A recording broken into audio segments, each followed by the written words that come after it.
Guys, welcome to my first interview. My name's Chris, and I'm here with Brian. now Brian. I want to give you, man, a big shout out for yesterday. The sit that you played, dude, mind blowing. Appreciate And you. with Pablo as well, it's like you two have your own little sounds, right? But they can combine with each other so well. Like you guys have your own dynamic going on, and that is so appreciative of both of you, man. I really love it. It's like you have a little bit of a darker sound with it, in the bass, and then you got some of the drums going on pretty fast. Like Brian, they told my brothers told me to see you whenever I could, and there's the second time I see you play. Blew my expectations again, man. Same with Pablo. He has these very minimal sounds, a little bit more trippy too. I like it, man. I like you guys, and when you guys are switching from DJs, it just goes on so smoothly. Can't believe it. Appreciate you. And so, first question is how did you discover you were an artistic person? Like around what age did you say, I this is something I would like to share for the world. I think the world should see this. Mm. Not too long ago, bro. Like that actually like that mindset or that idea of wanting to share something that came from me uh, around the age of 30, bro. One time, my sister Stephanie, I don't know, you know Stephanie. Yeah. So she was like, "Hey, I want to go get this tattoo, but I'm kind of scared to go by myself." And um, she was like, "Hey, why don't you go with me?" I'm like, "Okay." So I went, right? And while she was getting her tattoo, I was just walking around the shop, watching different artists tattooing and stuff. And there was this one guy, that he's in Texas. They call him Yeah. Texas. And I don't know if you heard of him, but I think I've heard of him, yeah. yeah, he's here in Elkhart. And I remember watching this dude tattooing, and I was just like mind blown. Because for starters, most of the time when I see him tattooing, he is not sitting in his chair. Like he's standing up, Yeah. and when he's got to move you somewhere, like he's not asking you kindly to move. He's not being an asshole about Yeah. it, but he's just like He just he's moves locked you. he's locked in, bro. Like he's manhandling. No, I don't like that. And he's got a really like deep, raspy voice, and he's just like, and his eyes pop out. I think it's the fact that like he shaved his head. He's covered in tattoos and shit, Yeah. and like he's just like he's locked in, bro. And just watching him reminded me of when I used to draw. So as far as like art, me being introduced to art in general, um, I was around 8 years old, and I don't know if you remember, that Chinese buffet over by Walmart. On Goshen? Yeah, Yeah, yeah, yeah, by the yeah. Walmart. Well, that used to be a hometown buffet or an old country buffet. I don't know if you remember that. I don't think so, no. But they was just a bunch of American food, Yeah. right? Like mac and cheese, and like the dessert area, they had like chocolate cake, carrot cake, vanilla cake. Gotcha, gotcha. And then Yeah, they switched over to an Asian buffet. yeah. So that buffet was actually a chain. So back when I was 8, I was still in California, and my parents would take us. I honestly can't tell you, but I'd say once every other week, give Yeah. or take. And I remember that, and you know how buffets are laid out. They don't have like walls in the middle. It's just Yeah. a bunch of pillars so that you can get to the food and stuff like that. Yeah. So the hometown buffet back in Cali, all along the outer walls, it had like I would say prints or replicas of famous works of art, and it was a bunch of different ones. It was like whether it was a Renaissance piece or like Andy Warhol. I don't know if you've seen the Campbell soup, I don't think I have. the No. Campbell soup, the canned soup, Oh, the canned can soup. suit? Yeah, Yeah. that's red and white. Yeah, yeah, That was Andy Warhol that I believe it was Andy Warhol that designed those, right? yeah. That made the logo or whatever. I mean, you can fact check me, Yeah. but I think that's accurate. But there was a bunch of different ones, bro. And so whenever we would go inside, like my parents would obviously go to the counter and pay and stuff. And in the meantime, I would just start on one end and look at all the different, works of art. go to the bathroom, wash my hands, and then finish the rest of the buffet, and Yeah. then I would go sit down. And every single time, bro, there was like something different. I was just like, damn, I didn't see this last time. I remember the Starry Night. You ever seen Starry Night by Van Gogh? Yeah. It's got like the swirls in the Classic. sky and Yeah, shit. Yeah, classic painting. yeah. So there was that one. There was some by like Michelangelo and Da Vinci and shit like that. But I remember there was one in particular. It was this dude who took a picture of his reflection in like a building. He took a picture of his reflection on a building, but the building was like all glass, kind of like if you're walking downtown Chicago or something. It's like one of Yeah. those fancy high-end stores that are all glass. Yeah. He took a picture of his reflection standing on the sidewalk of his reflection in the glass window and everything showing behind him. And then he took that picture and then he drew it. Oh. And it was photorealism. Yeah. That's where I learned the concept of photorealism. I didn't know what it was called at the time, but I was like, damn, I want to learn how to do that. And at the time, 8 years old, my sisters had hella coloring books. I never liked color, right? Yeah. But what I would do is rip a coloring page and try to draw it, the same thing, you know. Gotcha. And Gotcha. so I started at the age of 8. I drew at the time. I didn't know this, but it was my way of coping with shit. Like whenever I was stressed, I would draw. It was like just kind of like Yeah. my little safe space, you know. Yeah. And for me, it was always like I'm gonna challenge myself. So if there was something that I wanted to draw, I would start with the most difficult piece, right? And then um, I would start with the most difficult part of the drawing, whatever it was that I was drawing. And then once I finished it, I was like, well, in my mind, right? Maybe it's not true. I never actually finished them, but it's Yeah. like, all right, I did the most difficult part to me. So now, like, I'm done with it. I learned what I needed to learn from it, right? Yeah. And then I would leave it, move on to something else, and so on and so forth. Like that. That was all through elementary school and all of that. We moved here. I was probably 13. I was seventh grade, and I started taking art classes. And it was like two D media stuff like that. Um, that was in middle school. Once I got to high school, you could take drawing one, drawing two, drawing three, ceramics, painting one, painting two, ceramics two. Like I print making, bro, Yeah. everything. I took everything, and I had a teacher, Miss Hemholt. Shout out to Miss Hemholt. Bro, that teacher was the the best teacher, hands down. Whether it doesn't matter what she was teaching, she would make it interesting. You know what I mean? And Yeah. she paid attention to what people needed. So when I first got into her class, she saw my drawing and she was like, "Damn, like you know how to draw and stuff," and she was super impressed, right? And to me, it was like, "Nah, it's like it ain't shit. Like I could do better. I could do better, Yeah. right?"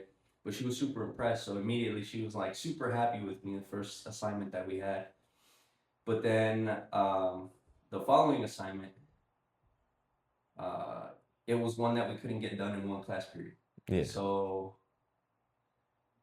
we started it one class period, and you remember how it was in high school. It's not like you had the same classes every day. It was Yeah. like Like Monday you have certain classes, Tuesday you have another set. right. And so started in one class period, came back the following class period, and she was like, "Okay, well, we're just gonna finish what we started." And I was like, "Nah, like I don't want to do that no more." You Yeah. know what I mean?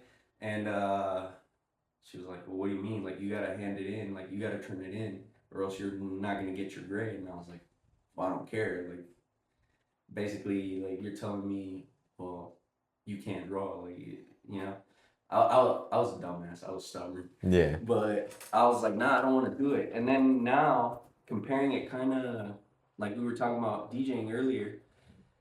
Um, the reason that I struggled so much with it was because I would, it would like build up as I was drawing. It's like You're building up the momentum of it. emotions would like build up for me, you know, Yeah. inside of it, in that.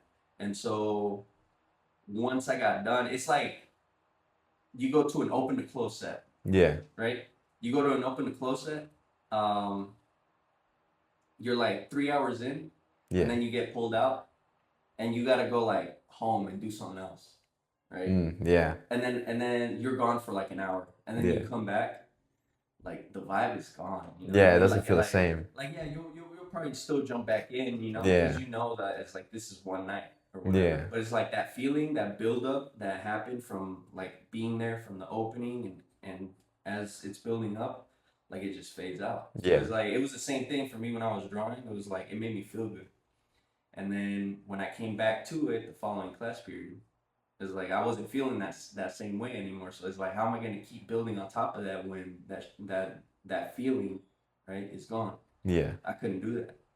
Now I didn't understand. This is all in retrospect, right? Like Yeah. I didn't understand it that way then. It was just more off of like how I was feeling, rather Yeah. than like logically understanding it. Now I understand it, but she was like, okay, well, if you don't turn it in, you're gonna fail. I was like, well, I don't care. Like I know I can draw that shit. Yeah.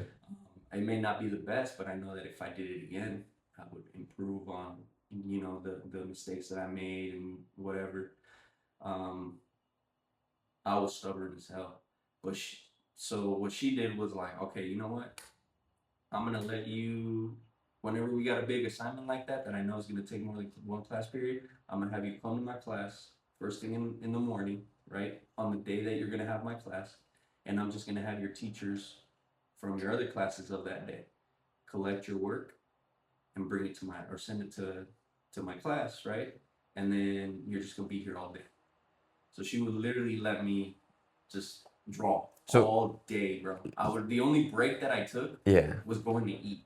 Damn. And to me it was like that was a good enough pause for me to take a break or like let my mind rest. Yeah. But it wasn't long enough that like that feeling would dissipate. Yeah. So it's like I didn't understand it, but she understood it. You know what I mean? Yeah. And it's like, bro, to be able to have that insight and be willing to like make those adjustments, for a student, Yeah. I'm very I was blessed to have a teacher like her. Yeah. And so on top of that, bro, she would let me use like I don't know what the fuck Prismacolor was. You know what Prismacolor the color Nah. no. So the Prismacolor color pencil sets, bro. Yeah. Like I kid you not, probably over $1 per color pencil. Damn. Yeah. And they're like super, you can get super soft ones or you can get medium hardness or whatever. Like I didn't understand all that shit. I didn't understand anything. To me, drawing with a big lead pencil, I was like, damn, that's badass. Like, Yeah. I ain't got to sharpen my pencil. I just Yeah. click it and then it's like super fine. And Yeah. like me, I was doing everything with that. And then I was like shading with a fucking paper towel. Right. And Yeah. that to me was like, that's all I needed. Nah, bro. She taught me different hardnesses, different mediums, how to like incorporate charcoal with pencil, graphite, marker, even like multimedia, and it just makes a world of difference when you use different mediums when it comes to drawing and stuff like that. Which was my focus. Like I said, I was super inspired by that dude that drew that photorealistic picture. I wanted to be able to draw something that looked like a picture that if you really sat down and like looked at it really up close, you'd be able to tell that it's a drawing. But initially, when you look, it's like, damn, that looks like a picture. Yeah. You know what I mean? Yeah. And in order to do that, you got to keep a lot of things in mind. Like, if I were to draw you, but your nose looks all crooked, right? Yeah. Like the placement of your nose, I don't get it right. Yeah. The size of your nose, I don't get it right. The angle of your nose, the way the light hits it, everything. Like I learned so much, you know. But again, like that was all through high school, and then out of high school, I just stopped. I just stopped drawing, and I was just like, well, I gotta get a job. I gotta go to college. I gotta study something that isn't fun or whatever, right? Yeah. Yeah. So I spent like 10 years, bro, more than 10 years, like without doing anything artistic. I would doodle here and there. Not once did it ever cross my mind like, oh, I should tattoo. But like I said, I went with my sister, and I saw him. I felt inspired. It reminded me of that, and I was like, damn, I want to be able to do that. Yeah. I want to be able to put like a work of art that I made on somebody who was gonna be happy to have it. Yeah. And that would also encourage me to finish my work because I never like again up until that point it was never to like display it. Yeah. My Miss Hemhole, bro, she would take my stuff and submit it for me into like art competitions without me even knowing. And I remember one time I showed up to class and she's like, "Here," and she gave me fucking $100, bro. I was like, "What's this?" And she's like, "Well, you won it." I was like, "From what?" Like I submitted your drawing that you did, right? Yeah. To some competition and you won. I was like, "What the fuck?" Damn. Like, how do you know? That's a Yeah. crazy surprise And to come then into. and then this is I graduated in 2010, so this was like maybe 2000 between 2007, 2010, somewhere Wow. in there. One time I show up to class and she whips out a you remember those iPod Nanos? You Yes. probably do you I do. Yeah, it was like the just a little little ones square. that would clip on Yeah, it that was had just a the little square, wasn't it? yeah. Yeah. It just had like the little controls, the round thing, Yeah, the and little then the like, headphone jack, and that was and it. that's it. Yeah, and that's actually how you charged it. You charged it through the headphone jack. Yeah, yeah, yeah. So and it was the red version. It was Okay. like the red one was like a special edition or whatever. Oh yeah, like the red iPhones that they had the red version. Yeah, red. Yeah. I showed up to class and she pulls out one of those new in the box. Like me, I had never even considered getting an iPod because, you know, like it's just only the stuff you need. Only the Yeah. stuff you need. So I show up to class and she hands this to me and I'm like, "What's this from?" "Oh, well, I submitted another one of your drawings to another competition and you won." And I was like, "What?" Like I even at that point, bro, like it wasn't for me. It was just like I enjoyed the challenge. I enjoyed the feeling that I got from it. It gave me like a sense of maybe even a sense of control, bro. Like Yeah. just like stability and you know. Like you have control over the lines, the shadows, everything that's going to come out. Like you have full control Yeah, over the drawing. pretty much. And like it just made me happy, you know. I did it Yeah. because it made me happy. And then like once I stood up and I stepped away from that to move on to something else, that piece was done. My dad is like I mean, like most traditional Hispanic Mexican dads, like, no, if you started, you gotta finish it and blah blah. Like he would always give me shit like for Yeah. not finishing my stuff, right? Yeah. And I was like, but like, why does it matter? Like, you know, like I started drawing it. So like I always had this like internal conflict of like not finishing stuff. Like Yeah. me feeling like I understood why I didn't finish things, right? But being told like, no, that's not okay Yeah. because that's not the way you're supposed to do things. Um, so like I said, 10 years without any art, more than 10 years. Graduated high school 2010, and then I turned 30 3 years ago. So 2010 all the way up to 2021, 22, 2022-ish. Um, no art. Walked into the tattoo shop. I saw that and I was like, damn. Like I actually like that caught my attention. So I asked Tejas like what I gotta do to tattoo. And he's like, well, can you draw?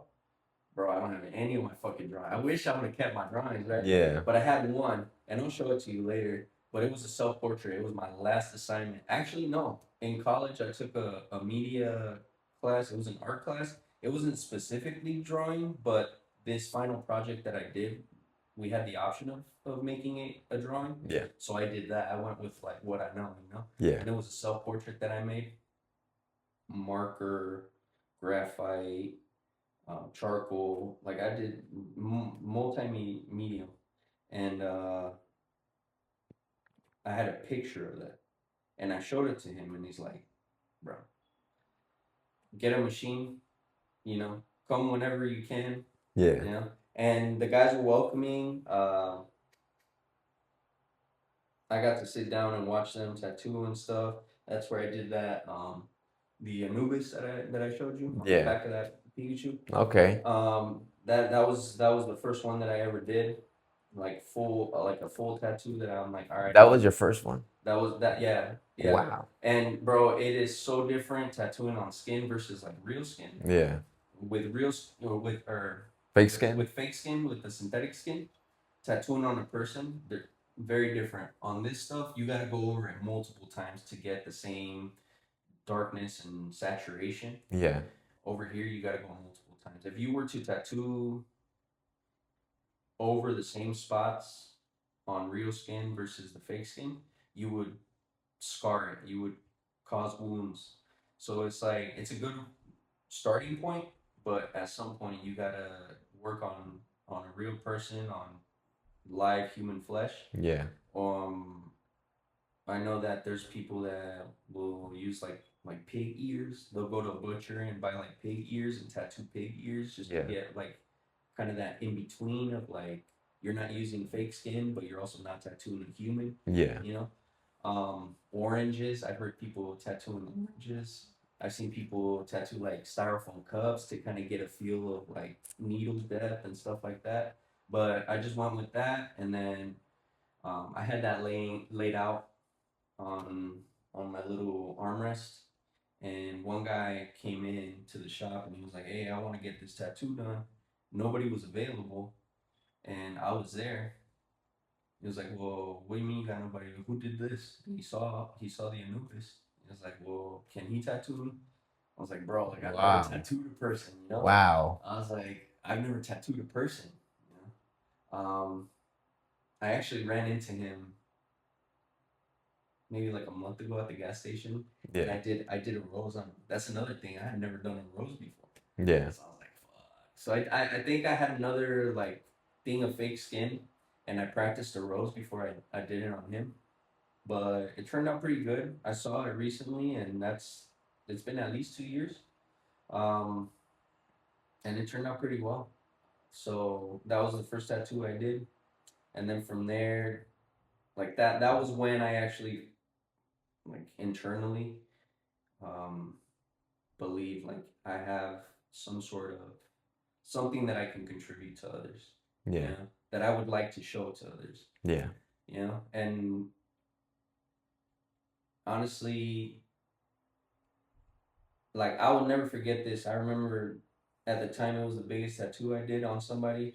It was this dude that got a cross with some roses on like the outside, and it was his whole arm.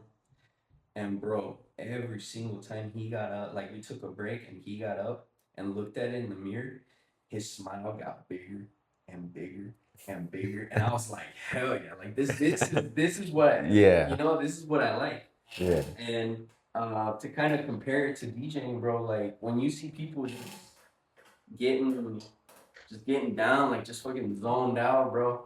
Like last night, I don't know if you know Josh Josh. Arroyo. He was the one that had his shirt unbuttoned and Oh yeah, like yeah, a yeah. motherfucker. Okay, He yeah. was going hard, bro. But at Yes. the end, he was there talking to us and stuff, and he's like, "Dude, bro, I was fucking hypnotized. Like, bro, I didn't know where I was, and I mean, we get lit, or Yeah. whatever. We were all on the same vibe, some more than others, but um, I mean, that's why we're there, you know? Yeah. Like being able to get to that point where you can actually put on a performance, create a vibe, just generate an energy that like permeates into the crowd and just kind of gets everybody going, bro. Yeah, and eventually you're creating this space where everybody is welcome. And like you said, some are vibing more than others, but at the same time, there's no judgment in there. Mm-hmm. We're all in here for the same thing. We're here to listen to this kind of music. And then we got the priors being you and Paulo. And I know he was going pretty hard, man. I saw him, he was doing spins and then going down low. Like this man's in the zone. He was in the zone that whole night, man. Whole night he was like that.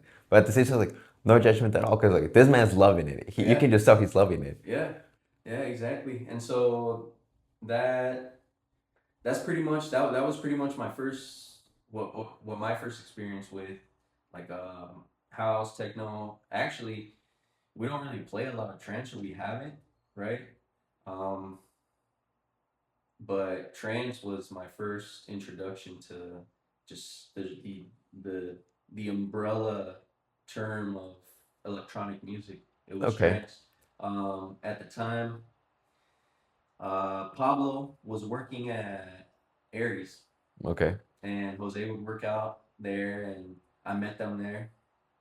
And then we started playing this board game like mm, a couple nights a week. we would play this board game called the Settlers of Catan. I don't know if you've ever played it. I never heard of that Bad board actually. game, bro. We should get together and play some. We'll have, It's fun as hell, bro. we'll have to chat for sure, man. But so we would get together, and then one time they were like, "Hey, you want to go? You want to go to Chicago with us?" It's like Chicago. I never been to Chicago, but I mean, fuck it, you know, why not? I'm down. Like, what are we gonna do? I was like, oh, we're gonna go to this place called Soundbar. Like Soundbar, okay. And uh, me being the overly precautious person that I am, I looked up Soundbar and I was like, Yeah. damn, like this looks dope as hell, Yeah. whatever. And we went Ferry Corson. Ferry Oh, Corson he was just came to Chicago was for Dream State Chicago. was the first time I was ever introduced to that type of environment, bro. And I just remember like I enjoy being social Yeah. when it's something that I'm like fully there for. Yeah. Otherwise, it just like drains me. Yeah. So I remember being there and I was just like, damn, like I like this.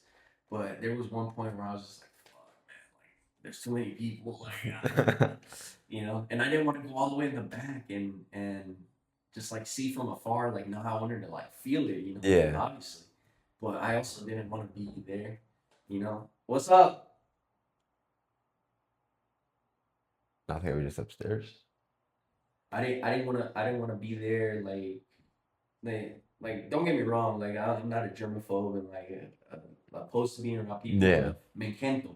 I don't know how I would say that. Like I would just get like Like, overstimulated, bro. yeah, like You know? I know what you mean. And my first event too, it's just kind of feel kind of odd because there's just so many people. It's a big crowd, and it's just like your first time. It's like you don't know what to do. You don't know what's going on, and so on. You know. Yeah. So it's like I got there and like the initial excitement is just like I was just kind of allowing my attention to go from one thing to the other, just kind of like discovering. And then when I stopped and came to and looked around, I was like, oh shit, I've never been around this many people. I started getting kind of like Yeah. antsy, like social anxiety. I Yeah. guess is the way to describe it.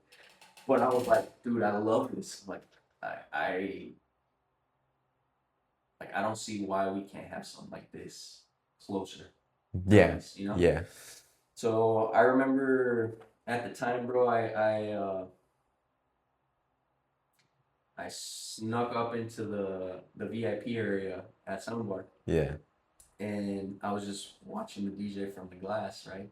And I remember watching the DJ and like at first I didn't really pay too much attention, but I was like I looked at the crowd and I was like, damn, like that person's having a great time. That dude's fucked up. He's a dude. He's about to hit the ground. Somebody needs to get him some water. Yeah. Those people over there are fighting. Like it's just like oh shit. Like you start to see it's like an entire. It's a different world It's in like a there. little world. Yeah. It's Yeah. like its own little world, bro.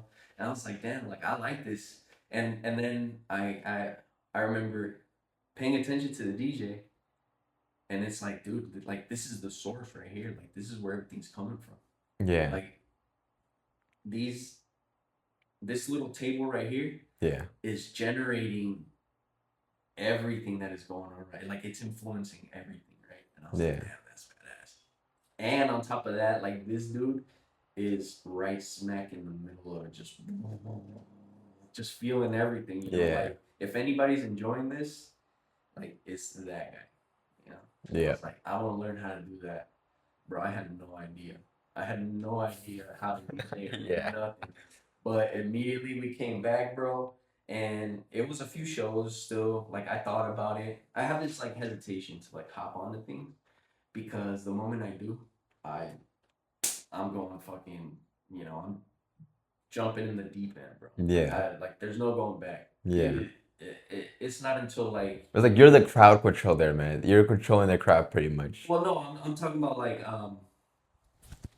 when I decide to like try something new. Okay. You know what I mean? So Yeah. it's like I thought about like, all right, let me look up like what would I need to DJ, right? So I looked up controllers and I went rather than going like putting in a little bit more time to find like see um what software would work best for me. Yeah. I went more about like, okay, what's more within my price range? How much am I really willing to spend? Right? Yeah. So I ended up getting a controller that you need to connect to a computer, and it uses Serato. Yeah. And I mean, it worked well, um, but it wasn't for my style. In my opinion, Serato's more for like very More advanced. active DJs, Okay. like scratching or Okay. stuff like that. But the just Like joggers doing the tricks and everything, like actually touching the disc and moving them. yeah, stuff like that. Like Okay. Serato's better for that, in my opinion. That's what I would go with if I was trying to do something like that versus like more like technical like features that Record Box has. So Gotcha. Record Box, I if I could go back and do it again, I would start with like a Record Box, device, Yeah. and preferably something that's standalone rather than having to be connected to a computer all the time. Okay. But I mean, I kind of jumped in, I got excited, jumped the gun, and I was like, fuck it. It's better to start and make mistakes than to not start at all, right? Yeah, exactly. I started and just, it was DJing in the basement. Um, I spent quite some time just DJing by myself. There was times where we would get together here in the basement, and um, I remember I even bought I don't know if you've seen them, those like gray futon foldable couches at Yeah. Walmart. Yeah. I had two of those on, like, it was just one big open area, and I had like the table set up, and I bought speakers and a subwoofer. It was a PA system, um, and the controller. I bought those couches, and people would just come, we would chill. They would chill while I was there, just fucking around with music. Like I had no idea what I was doing, bro. And it was like that for a while. I remember telling Pablo, like, Pablo, come on, bro, because he was the one that was like, I could tell that he was into it, like he was interested as well, Yeah. but for whatever reason he wasn't like trying to hop on it. And I Yeah. was like, come on, bro, do it, And I do mean, it. look at Pablo now, man. He eats pretty good. Low key, I was trying to get him to do it so I wouldn't feel like I was alone and Yeah. didn't know what to do, because I already didn't know what I was doing. And then Yeah. on top of that, like not having anyone to turn to, to be like, hey, what I do, like that was kind of scary.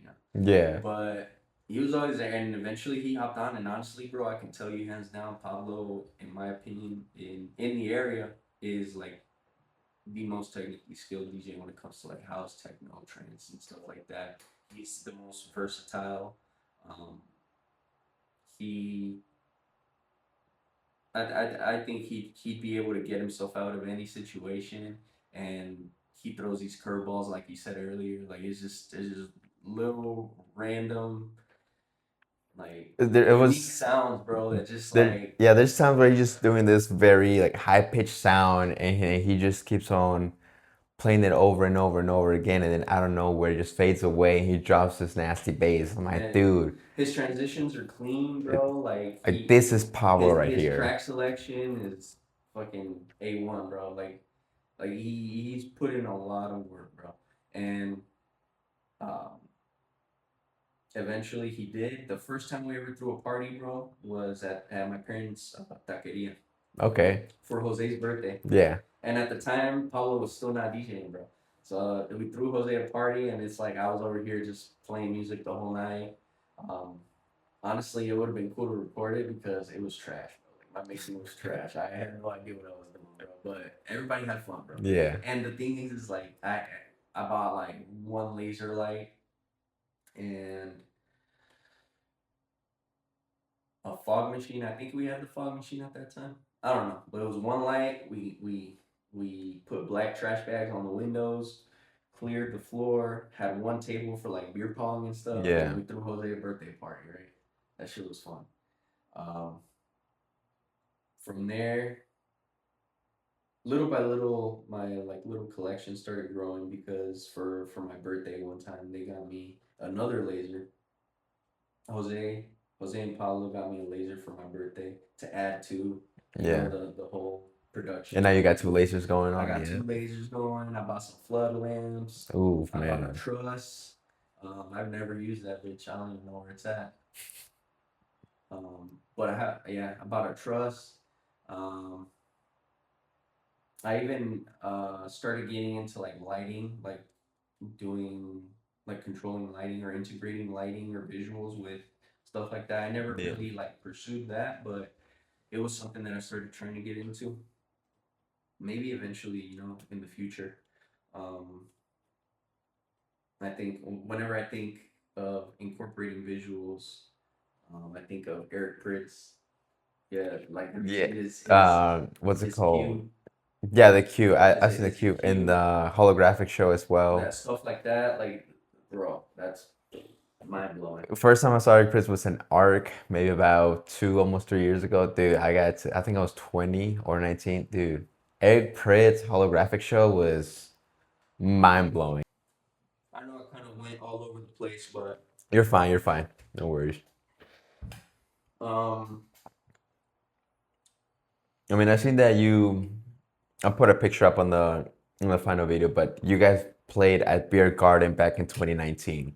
So how do you guys go about making these events, especially these free ones? Like what's going on behind the scenes that none of us know really? Because all we could all be paying a fee to go in there, but you guys make it free. So how does that go about? okay, so the beer garden, I don't remember if it was like a $5 cover or like a $10 cover. And mostly the reason that we did the cover was so that we would have enough money to cover the sound.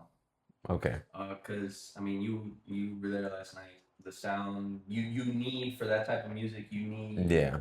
not only a more powerful sound system, but also the placement. The placement is important. Um, Tuning it. Woody, shout out to Log Square.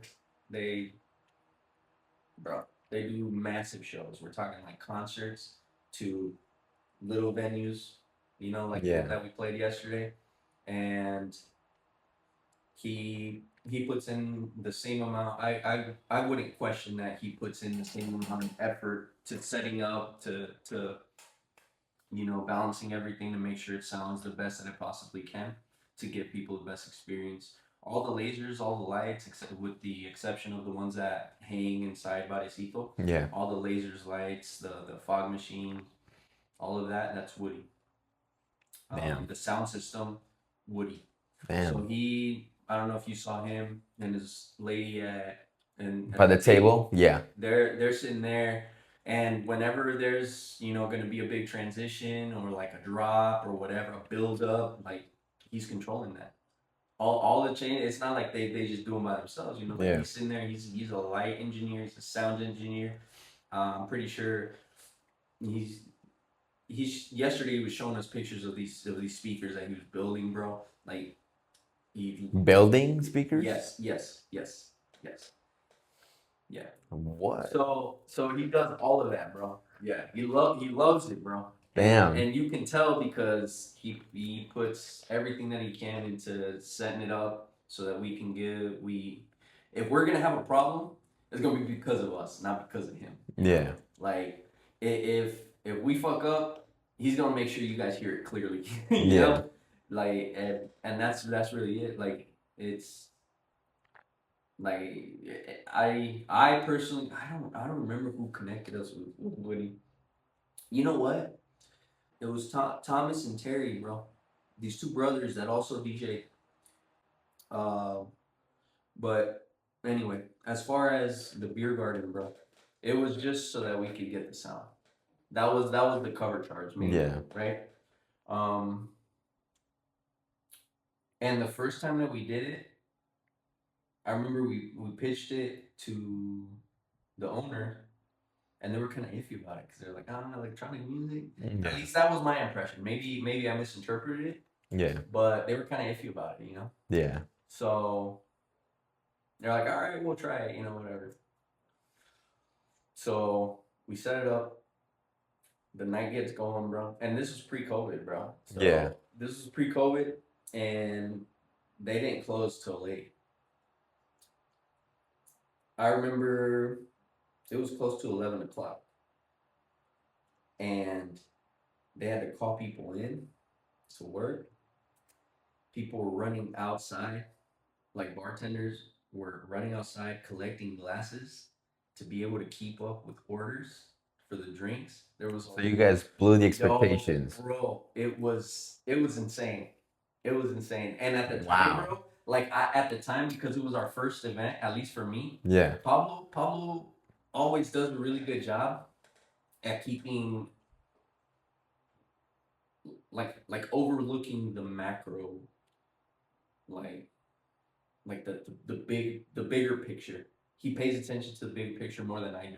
Yeah. When I lock into something, I'm stuck, bro. Like Yeah. I'm going deep, And not to say that he doesn't do that, but he just is more flexible when it comes to switching from like paying attention to the whole thing to like, okay, now I'm gonna focus on DJing. Now I'm gonna focus on this like fluctuating. Like I Yeah. struggle with that. He doesn't. Like he pays attention to everything. Yeah. And so for me, because it was our first time, I was I was nervous and excited. Yeah. I wanted to do it, and I really didn't want to do it, bro. It was like just this like thing, and it was like I think the biggest concern was like, what if I fuck up, and Yeah. what if nobody shows up, right, Yeah. bro? I don't even remember if I fucked up. I can't tell you if I fucked up. Actually, bro, no. You know what? That time, Did you redline it? no, that time we didn't even get a sound system. We used that little sound system that I told you I bought. Okay. That was what we used for the first one, the very first So one. is this before Woody? Mm-hmm. Oh, so Mm-hmm. you guys didn't have everything set up even So like then from properly yet. there, Terry and Thomas, one of like Thomas saw us that we posted that, and he was like, "Hey, I didn't know you guys are DJs and blah blah. Like I play house music too." And then we connected with Thomas, and then he put us on with Woody, and but no, bro, that first night, I have a video somewhere saved, bro. There was a one dude that stood on the subwoofer and fucking like, bro, it was crazy. And I Man. remember because we didn't even have lights, bro. Like we Yeah. had like those little lasers that I told you we had. And it was outdoors, It right? was Like in a little outdoors, yeah. patio. So then from there, it basically like evolved into I think the most memorable one that we've done there to me was one where that big mural that they have, like the painting at Elephant Bar. I haven't been to Elephant Bar, I think. I haven't been to it. No, um, but like the patio, the beer garden. I mean, I don't think I've been to any of those. I think I've only been to Imperial, and Barecito. Barecito. Okay, so in the beer garden, I don't know if you've seen pictures or whatever, but they have like a whole wall. It has a mural on it, like a painting, a big painting. Yeah. They had an artist come in and do um, like a painting. Well, it turns out that this particular event, overlapped with that artist working on the mural. Yeah. Um, the artist wasn't working on the mural like at the same time, Yeah. but they had their stuff there. So they have this big like truss, bro. It's like this big platform made out of metal that you can stand on to get up higher, to be able to paint the upper half of the whole thing. Yeah. Because it was literally the whole wall side, like basically the side of an entire building that's painted. Yeah. Well, they had it back there. They didn't know what to do with it. It's like, damn, it's just gonna be taking up space. Well, we put it all the way in the back, and the DJ booth was inside of it. Inside this big truss thing. Yeah. And then we like at that point, um, Woody was providing the sound. I remember he put this big ass laser on the top, and it was just like Oh, let's go. dude. But um, that was the most memorable one for me. And I don't know. I still don't remember. Like I could never find what it was, but I remember They gave me this IPA. They were like, "Hey, you ever had an IPA?" I was like, "No, what's Oh, that?" so bitter, dude. And That's so and bitter. and I was like, "All right, I'll try it." You know, I opened. It was like a tall can. I opened it, right, and I was like, "Oh man, this is good." Like I tried it, and it tasted like it was almost like a Blue Moon, but it was obviously like more bitter and more Yeah. flavorful, right? I'm not like no IPA connoisseur or nothing, Yeah. right? But um, I didn't check, bro. I tasted it. I was like, bro, this tastes like damn near like it was like a Blue Moon with orange juice in it, bro. And I was like, this is good, bro. I chugged it. Oh, damn. I chugged it, and I was like, you know what? I'm gonna go get another one. I got another one. I'm sitting back there, DJing, drinking it, bro. And then I gave some. I remember I gave some to Pablo. Like he tried it. We were talking about it. Oh shit, that's good. Blah blah. And he was like, oh, well, how much alcohol does it have, bro? I think that bitch was like 14% alcohol, Damn. bro. I I was fucking feeling good, and so and I think that just like added to it, Dude, and it's like yeah. um I growing up, bro. Like I said, I was 13 when we moved here from Cali, Yeah. and all of my friends smoked weed. Some of them did coke, bro, and I stayed away from all that. I didn't drink nothing. I always saw it as like, oh no, it's bad. Like you get into that shit, it's bad, right? Yeah. But I was like, mm, this is kind of where I started to develop a more open-minded relationship with substances like alcohol in this instance, right? Yeah. I was like, oh, you know what? I got drunk. Yeah. I didn't act stupid. I didn't do it. I didn't make any like significant mistakes or anything like Yeah. that. I And think then the that, following day, I still continued to do what I enjoyed. But you know what? Those those fucking IPAs that I had yeah. on accident. I wouldn't say on accident, but like unintentionally. Um, they got me lit. You know, and I was Yeah. like, you know what? I don't need this in order to have a good time, but I can enjoy it without like telling myself like, oh no, you can't drink it all. You know, like oh it's Yeah. bad. Like nah, it's just it just depends like what kind of person you are and how you handle it. You know, like Yeah. how you choose I to think even with me is when it comes to either it's drinking or smoking, it's always in the back of my head, I'm always mindful because other people paid or traveled to be to these events, whether it's in Goshen or Chicago. It's like I'm lit. I don't want to ruin everybody's night though, so I'm gonna enjoy myself. I'm gonna be dancing here in my spot with my group, or if I'm gonna go in the back, I'll let my group know, it's just, but I'm always mindful of others around me, including Mhm. my group, because I don't want to ruin anybody's night because you have the guys that are way too drunk and they're jumping in the crowd and bumping into each other, and it's just like, dude, come on now. And it's Mhm. like we're not even halfway through the night yet. So it's like always be mindful of people when I'm Mhm. late. I say like I don't you just spend your hard-earned money for the week and you're here too and I'm making your time miserable because I'm too late and I can't handle myself. Yeah. It's always about just being mindful and taking consideration to your surroundings Mhm. more than anything. Mhm. And you know, it's funny that you mentioned that because earlier you were talking about like the welcoming kind of environment that these type of events generate, right? Yeah. That create, and that 99% of the time has been the case, right?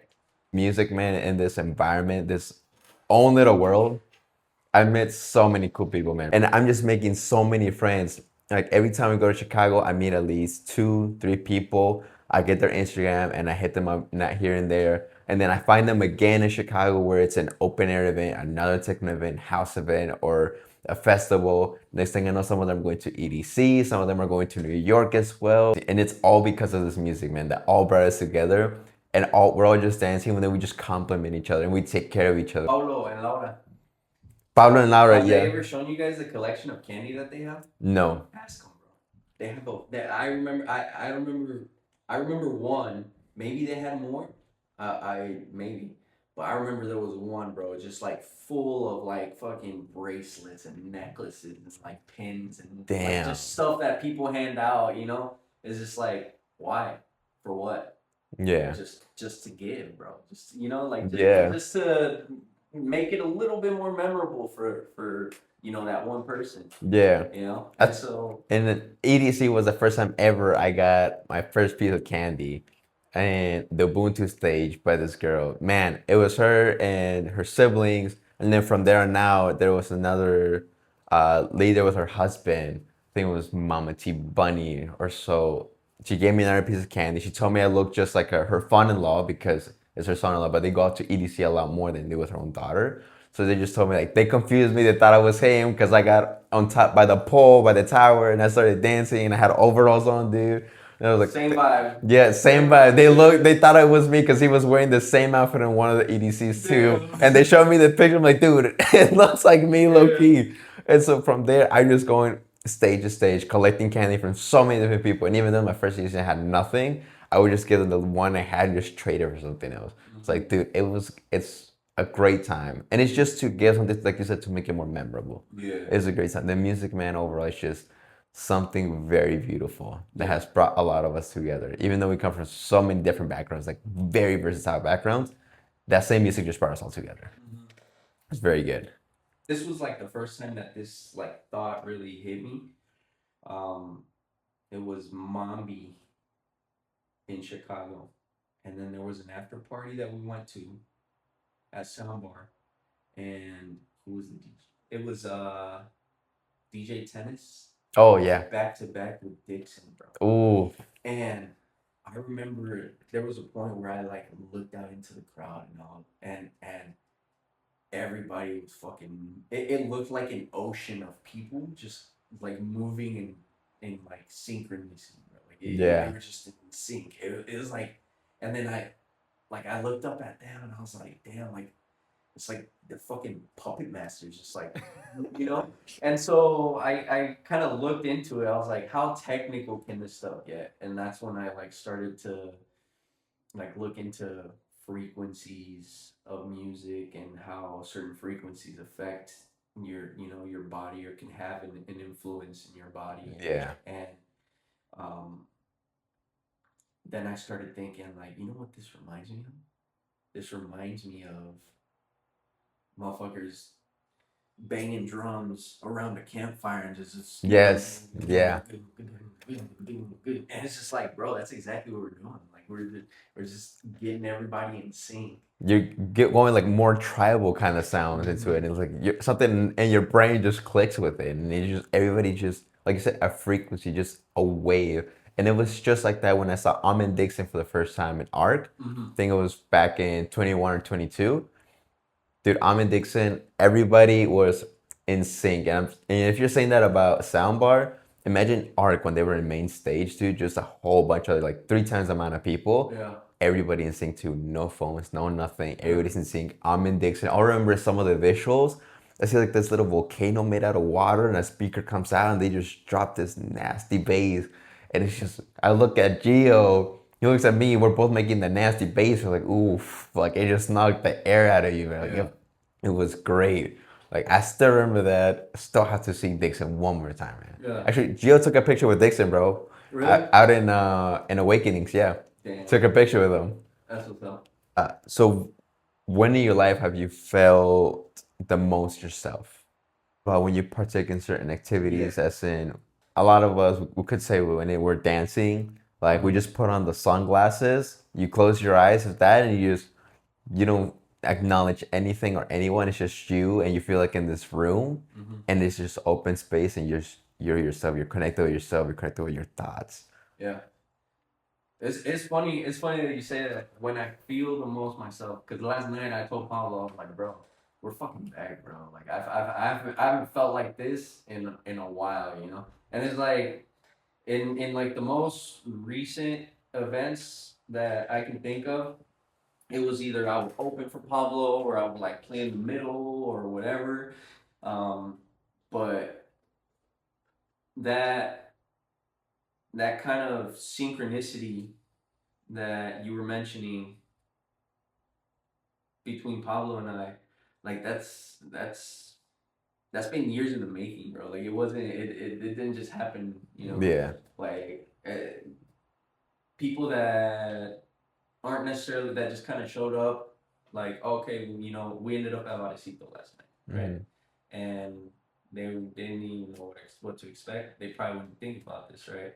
But like people such as yourself that are familiar with, I guess, the scene, um, that notice those kinds of things, like bro, it's been a while, and it'd been a while since Pablo and I like played together, just kind of back to back, feeding off of each other, right?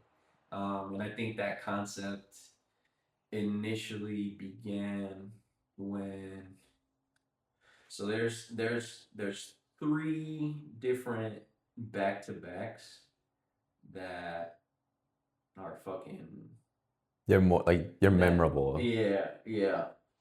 It is Simon Patterson and John Askew back to back, open to close. Seen them twice at Soundboard. Um, I know I've seen Digweed and Sasha, bro. I believe I know I'm almost certain it was once at Soundbar. Um, and then twice Nick Warren back to back with Hernan Cataneo, bro. Mind blowing, mind blowing. It's like these dudes are up there having a fucking conversation, right? They're just Yeah. it's almost like going and watching a debate between two people, Yeah. like, And it's just music, man. and It's just music. it's just going back and forth, back and forth, back and forth, bro. And that's like it was sometime around there that we started doing that, and then we really got into it, and then from there, I mean, as it always happens, right? Like making this comparison, I'm not talking about like, oh, we're fucking famous or whatever, but like just to give you an example, Celis. Yeah. Celis now, in my opinion, has gone a more like Mainstream. commercial route. Yeah. Yeah. That doesn't mean that they're not badass producers. That doesn't mean that they're not Yeah. badass DJs. It's just you, bro. You gotta pay the bills. Like Yeah. it is what it is. Um, we got to see them at Soundbar once, like Wow. years ago, bro. Soundbar. Years ago. Um, but those two, they now have their own individual acts, right? Yeah. So I think that's just something that's just part of the journey of like your own artistic journey, right? Yeah. I kind of stepped away from DJing for a little while, like, and Pablo just kept grinding, kept grinding. Pablo has been grinding since he started. I don't think he's ever stopped, bro. Last night was, to me, was fucking epic. Like I hadn't felt that way in a while, and I think that that's one of the times that I can tell you, like, I really feel like myself. I am not much of a social person in the sense that, like, oh, I like to go out. Yeah. I like to go out. Let's go out bar hopping, or let's go out to the mall, or let's go out and do this. Like if I'm going to go to the store, I'm going to the store because I need something from the fucking store, right? Yeah. And if I can't or if it's not something that I can order and wait for it to come on Amazon, then I'll go to the store. Yeah. But other than that, I like to stay at home. I like to like stay not necessarily just what's familiar and comfortable, but it's like I like to push out of my comfort zone within a larger vessel of comfort, if that makes sense. It's Yeah. like, you know, um, but feeling like myself whenever I'm with family. I mean, you heard me earlier when Yeah. When they were on the phone when my call. sister, yeah, but Yeah. talking shit to my sister and stuff. Like when I'm around my family, when I'm around my kid, bro. You know, um, when I'm around friends that I guess know me, bro.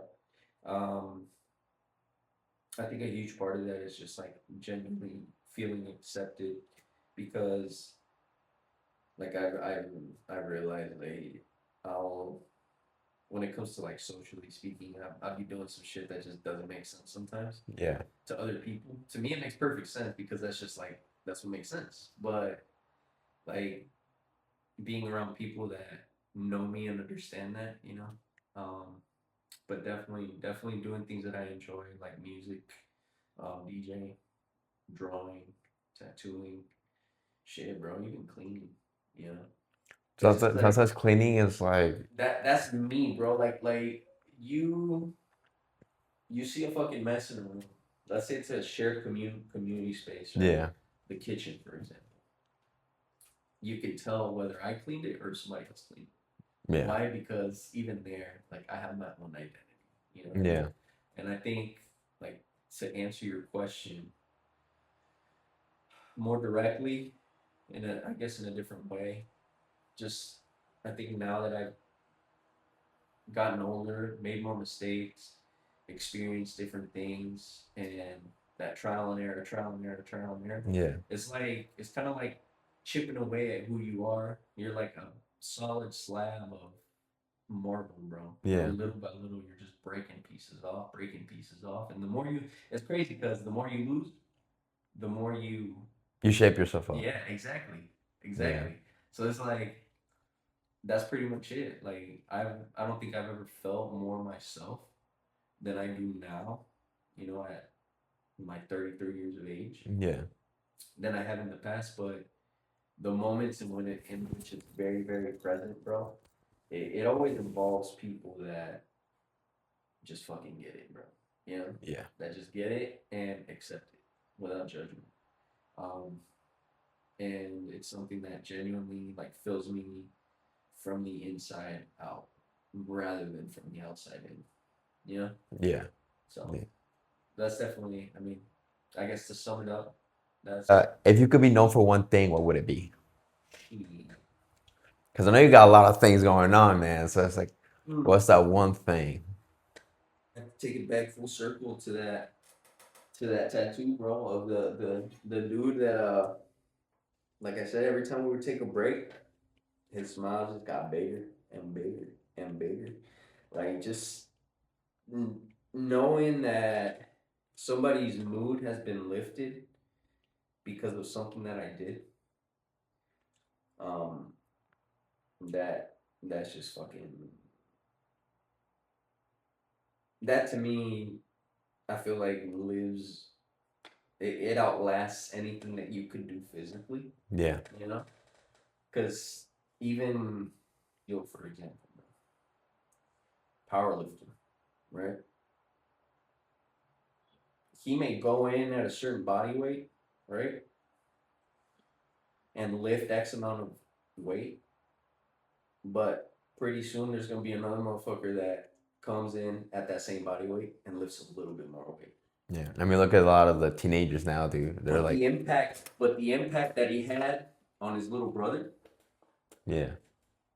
who knows that he's juggling a full blown relationship, which is a, a full time job with um, overtime, work, school, friendships, partying. Yeah. On top of that, the discipline that is required to do that, that inspiration will outlast any record that he breaks. You feel me? I told him before his pilot thing because he was thinking of going to an event uh, the night before, I think 2 nights before. I'm telling you, you should probably skip out on it, dude. You know, the events are always gonna be there, right? Like music's always gonna be there. The artists will always come back eventually, or we will go see them in a better place.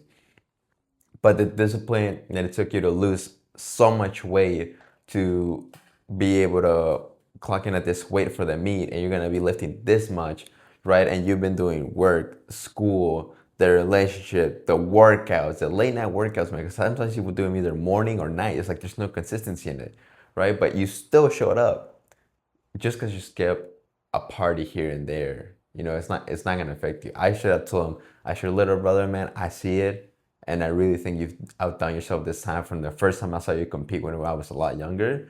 And I think that if you were to skip partying, I highly recommend it because you put in so much work and so much time into it that you should not let it go to waste even a little bit just to have some fun compared to you being well rested and bringing in 110% into this meet. Did he end up skipping the event? He did not actually win. He did not. Yeah, we actually did win and party for a little bit. I'm not gonna lie, but after that, on the morning of the lift, he almost got himself out in the first lift because he opened with like 400 something pounds in the squat. He missed it twice because of that. He got it on the third attempt. If he would have failed the third attempt, he would have been disqualified for the whole competition. And it's like, dude, no way you disqualified yourself. You were the only one in your weight, and we all traveled about an hour and a half out here to come and see you. Damn. And like, espera que lleguemos a la casa, cabrón. You know, like, then you'll hear me.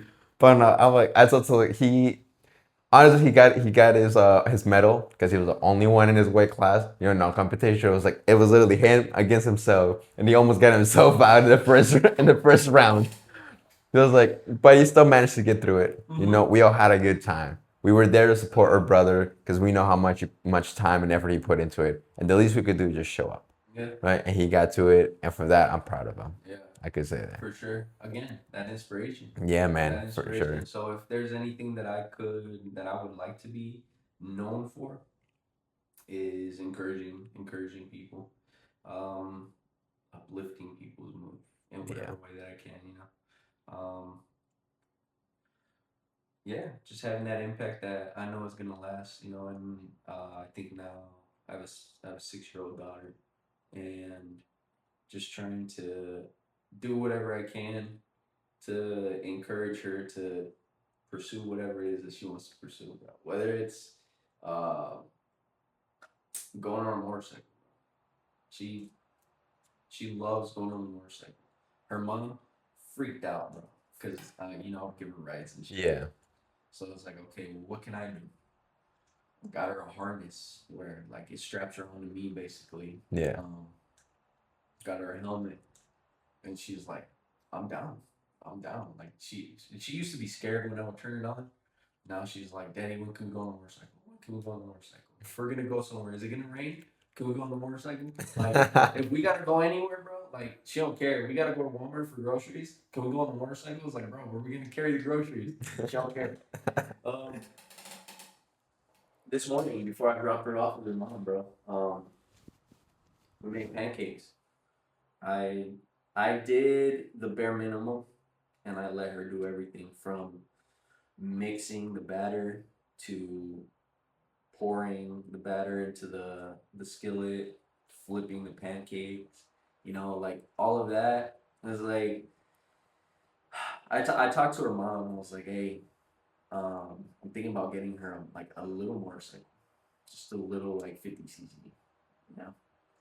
She's like, well, is that really an age appropriate thing? And it's like, what the fuck does age appropriate even mean, bro? You got little kids like 5 years old like competing in motocross events. like what does that actually mean? And it's like before I even ask myself, like, is it an appropriate age? Like, is it an age appropriate thing? It's like, do I have the patience to teach her whatever it is that she wants to learn? Yeah, okay, yeah. It's like That's a better yeah. most people that I have seen at least, like they don't even want their kids in the kitchen. Like, bro, I got videos of my kid cutting up vegetables with a knife. Damn. And like she's doing it super slow, but she's got that form, bro. Yeah. Or cutting up hot dogs because we're gonna make some, some eggs and some scrambled eggs with sausage or whatever. Yeah. And like she's sitting there and she's cutting it and she'll flip it and cut it and then cut it into little pieces. Like, I don't want to speak for everybody, right? But like, my experience has been that a lot of people will not want their kids doing stuff like that, right? Or sitting in front of the stove flipping fucking pancakes, pouring batter and shit. But it's like, why not? If she wants to do it, like, I think they just worry about the safety. You have to tell kids like, hey, why don't you go make yourself some food? Oh, I'm hungry. Well, why don't you make yourself some food? Meanwhile, I'm gonna be over here like, nah. Oh, Daddy, can I help you? Can I help you wash the dishes? Can I help you clean? Can I help you cook? It's like, and I'm gonna be like, no. Yeah. Only to like 5 years down the road be complaining about the fact that she doesn't want to do it. Yeah. I was like, nah. Like, like Like you're pretty much building that habit already into her from a well, very young it's not age. even so much the habit, because I mean, whatever habit she wants to have, she's gonna have them. I Yeah. can't do shit about whatever habit she has, Yeah. right? All I can do is like, what do I show her, and what do I encourage her to do, right? Yeah. And so it's more of like the mindset of, bro, I I I cannot tell my kid no, because it'll immediately be followed up with a why not. Well, I ain't got this, or we can't do it right now. Well, can we do it later? Can we do it at another time? Well, I ain't got this. You know. Well, when can we get it? It's like obstacle, solution, obstacle, solution, obstacle, solution. It's never a dead end with her, bro. Yeah. And it's like, So it's easier for you to just say, okay, yeah, I'll show you, than just trying to play it off or telling like, bro, yeah, it can be another time. again, making breakfast takes 3 times longer when I let her do it. But you know what? I know that one day, just because she wants to be able to say, I made breakfast, she's going to wake up and make me breakfast all by herself one day. You know what I mean? And it's like, that's not why I do it. Yeah. But it's like, you know what that means? That means that she doesn't need me to make her breakfast. And now, not only can she make her own breakfast, but then she can start experimenting with whatever it is that she wants to do. That's a good, yeah. I want to Yeah. add chocolate chips to it, or I want to do this. I want to. The other day, bro, we made a. She wanted to make a smoothie. She wanted to put coconut in the smoothie, and she was like, "Well, where can we get a coconut?" I was like, "Well, we can actually buy one."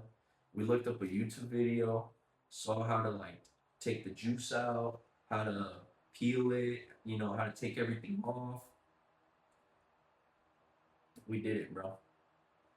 A whole coconut and some strawberry. She wanted coconut strawberry smoothie. We went and bought everything for these smoothies. Fucking disgusting, bro. She didn't like it. I didn't like it. Nobody in the house fucking liked it. Like it was disgusting. Damn. But you know what? She now knows that she doesn't like coconut. You're right. You Yeah. know? She now knows that she don't like coconut. And it's like she ate some of the coconut and she was like, this is pretty good, but I don't like it in the smoothie.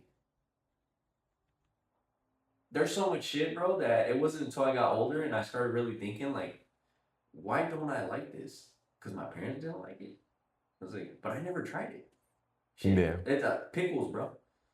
Yeah. My mom did not like pickles. So I thought I didn't like pickles because we never had pickles because she didn't like pickles, you know? Yeah. But it's like, it's, again, I think even more than like, do this, I try to kind of explain to her why there's certain things make more sense to do in certain situations, you know, and then just kind of let her come to her own conclusions rather than just like, because it's like for a while in my youth I was like, this is what I'm gonna do because this is what I'm supposed to do. Why? Because it's what my parents told me to do, and that's it. Yeah. You know. Yeah. And so rather just encouraging, you know, Yeah. encouraging her to have that mindset of, if there's if something's stopping you, it's not a dead end, it's just an obstacle. You can go over it, you can go around it, you can go under it, and if none of those things work, fuck it. Yeah. Until you go through it. Until you go through it. Yeah. I And think that's her, bro. She's fucking hard headed, you know? But it's like that's literally me, bro. Like that's literally me. But she has that encouragement, you know, that support of like, Yeah. oh, you want to do this crazy shit? You want to? I could sit here and tell you that a coconut strawberry smoothie is gonna be fucking disgusting, or I can let you go through all the work, Yeah. and you can see for yourself, you know. Yeah. And now you'll know. One thing is to know what to do or what not to do, and why, and another thing is knowing why, you know. Yeah. And so I think it's that mindset, bro, more than anything. Just kind of transmitting that, like, that curiosity, to people, and like that open mindedness to connect your own dots. Yeah, like you don't have to depend on your parent as to Well, why this, why that. You know, it's because my dad or my mom told me this and that, so that's why. No, well, it's like yeah, I figured it out but myself. like, how much shit do we do because and not even our parents, bro. Like how many kids are out there still that are like, oh, I gotta go to college right after high school. Yeah. Why? Because this is what you're supposed to do. If you don't go to college, you ain't shit. Like it's like why? Like there's so many people that like I'm not saying it's a complete waste, Yeah. right? Because it's Certain careers, necessary yeah, you depending obviously on need them. what you want to do. Yeah. If you want to be a doctor, a lawyer, a fucking engineer, working in like some serious shit, that's what you got to do, you know. But for other things, do you really need to? You know, It's you like can. better to do your research before you really decide to lock down and going into the college because once you hear the word college, I immediately personally think it's debt. Like I'm going into big amounts of debt if I go to college immediately. Doesn't matter what career I choose, debt's gonna be there. And I mean, that's a whole nother rabbit hole. But yeah, exactly. Like some people would argue that it is structured in a way that you're guaranteed to Yeah. go into debt, you know? And I think for you, they say you want to be known for encouraging other people, right? And I said told you earlier before we turned the cameras on, I like to be a little bit more known for helping others, giving back to the community. You know, I think Ryan Trahan with his St. Jude charity going on at the moment, and I see the messages that he gets from other people, how much he's helping them out. I just think it every time I read those comments too, it's just it brings like emotion to me and brings some tears because I just think it's so beautiful how much you can help people who can't help themselves at the moment, nor do they have the financial for it. But you have a platform yourself, and you have so much uh, influence, and your influence is going towards let's give back to the ones who can't do it on their own at the moment. Mm-hmm. So I think that's one of the things I, at the end of my lifespan, would be like to be known for giving back to the ones who can't help themselves out at the moment. And and with that, bro, like it may be something as simple as like handing gum to someone, the way that I'm understanding it. But you're also bringing awareness in a gentle way to them, right? Yeah. Like the gum, for example. Why do people chew hella gum at raves? So they don't look like fucking zombies. Yeah. Right, right, Yeah. right. So it's like I remember that moment. I don't even know if that was their intention, but when again Pablo, I'm telling you, bro, he keeps an eye on everything. He'll walk up to me, you want some water? Drink some water, bro. I didn't even know I wanted water, bro. I'm over here going fucking ham, like just sweating. Hey, you want some gum? Hey, try these glasses on real quick. You know?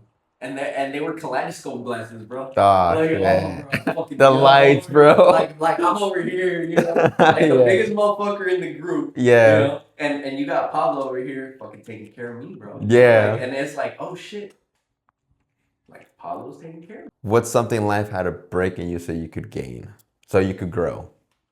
Damn. Okay. Hopefully we ain't gotta redo it. What's something life had a break in you so you could grow? I would say being overweight, bro. Overweight? Yeah. Yeah. Um, I am 6 feet tall, and I think I reached this height towards the end of high school. And at the time, I was probably around 170. There was a point in which I weighed 250 pounds, bro. From 170 up to 250 pounds. And About what, 80 pounds? yeah, and bro, like I would walk up the stairs and be fucking dying. My joints would hurt. My my mindset, like I was just very lethargic. I was down. Yeah. There's probably some depression in there. And once I became more connected with like my physical self, my body, and paying attention to it. I just I couldn't I couldn't step away from it, you know. Um it showed me that, like, literally that is choosing yourself, like taking care of yourself, right, is something that encompasses more than just what you own, what you have, what title you may hold. Like, who are you and what are you capable of, right? Not being able to do certain things, um, simply because I didn't have the energy to, missing out on things, not being content with the results that I would get when I would do certain things, just being mediocre, I guess.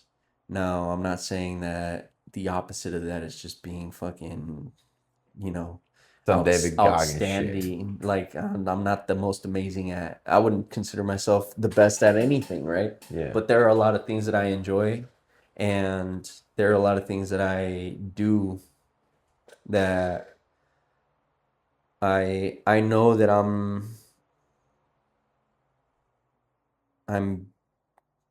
better than what I was the last time I tried it or did it, but I'm not the best that I could be, you know? And I would say really, really hitting a point of like a period of complacency. That to me is like being dead while alive. Yeah. And that feeling of just like worthlessness, bro, and uselessness. Like Yeah. you're just taking up space, and you're not living, you're just alive, Yeah. you know? And it affects everything, bro. Like there it affected my relationships, friendships, I guess relationships in the general sense, whether it be with family, friends, partners, whatever, even co-workers, all that shit. Yeah. Um, Getting to that point, hitting that point of complacency where everything just feels monotonous, and not in a helpful, structured way, but rather in a repetitive, kind of meaningless way. Yeah.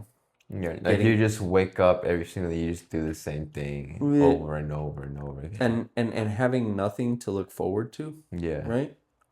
Um, I can't I can't completely put the blame or give fully the credit, however you want to look at it, to having a kid, right? But having a kid, and it wasn't immediate.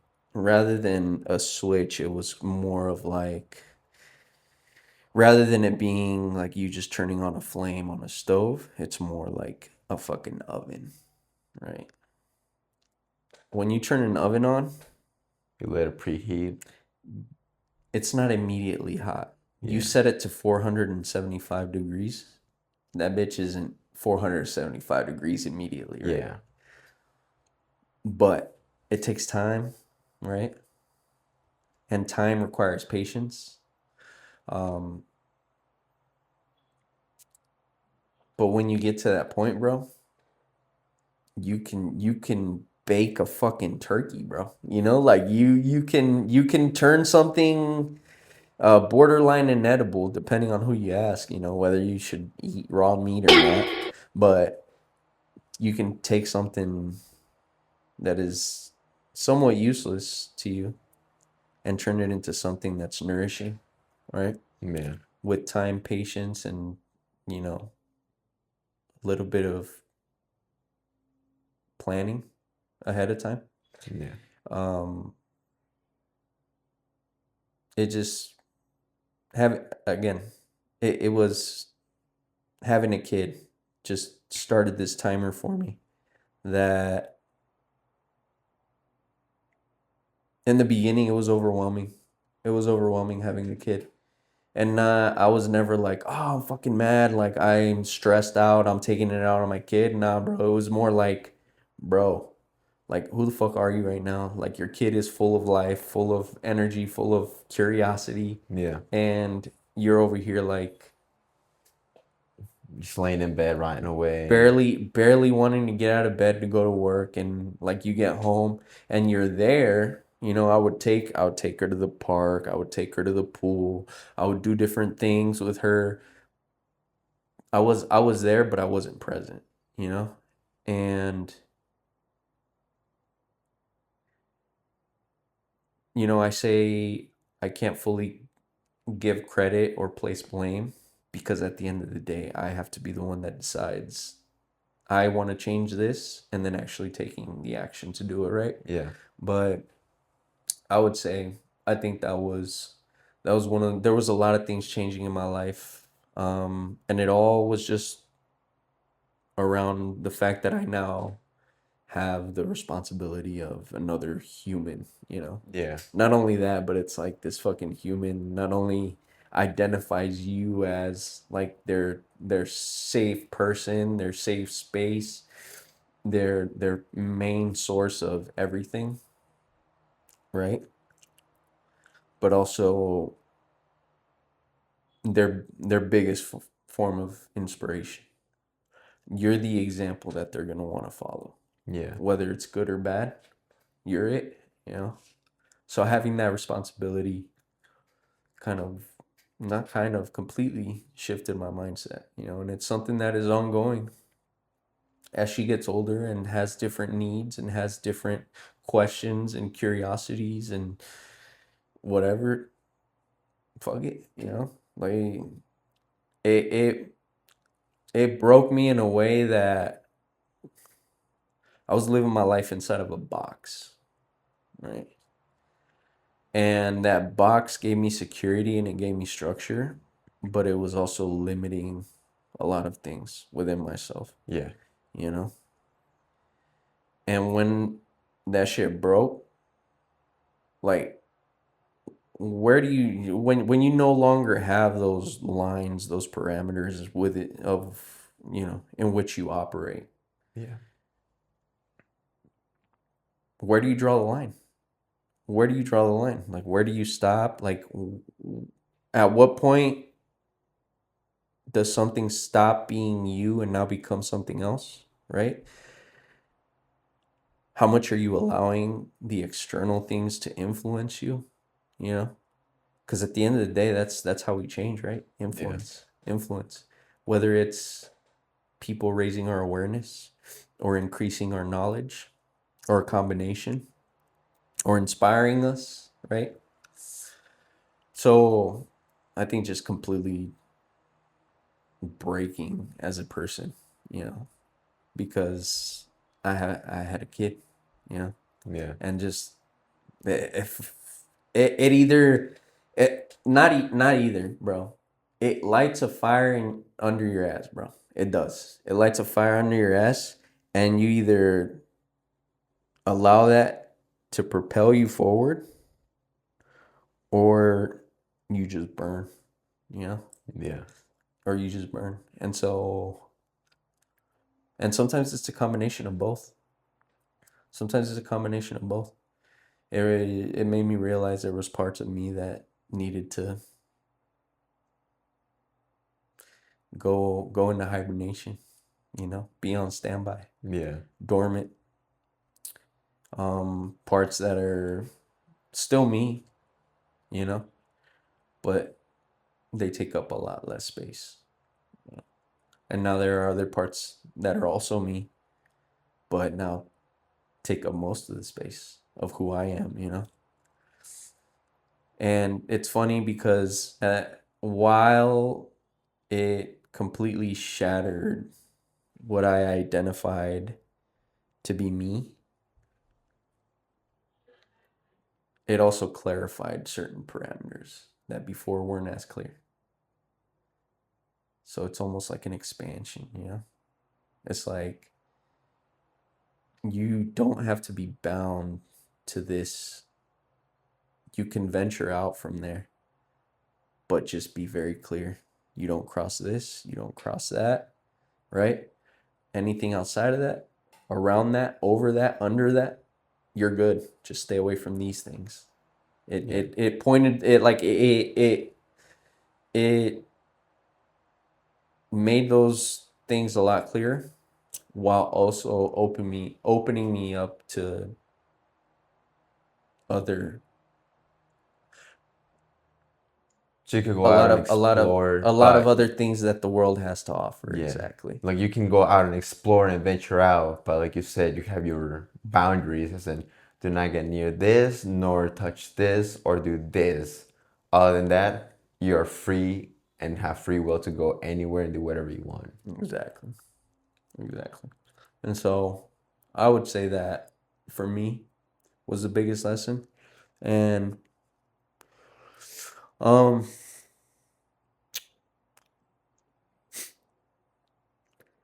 yeah, I think that that is a lesson. Like you don't need to have a kid to To learn learn that that, lesson. yeah, I think I need to have a kid to learn that lesson yeah, because I don't want to say, you know, I was necessarily selfish, but I was so like fucking locked in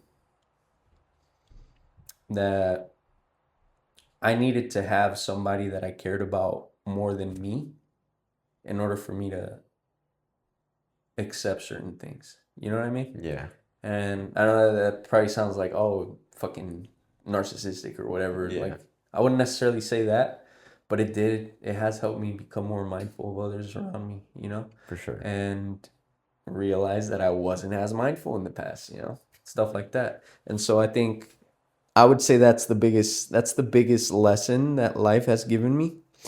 And fuck, bro. There's so many things that I owe to that I'm just like, there's no fucking way that I'd be the person that I am Yeah, now if I didn't have my kid, you know? yeah, And it would take, if I didn't have my kid 6 years ago, it would take however many years it takes me to have a fucking kid to learn those things, hands down. And I think that if anybody listens to this and gathers any sort of message from my response to this question, it's you don't have to learn things the hard way, you know? yeah. You don't. You can learn from other people's mistakes.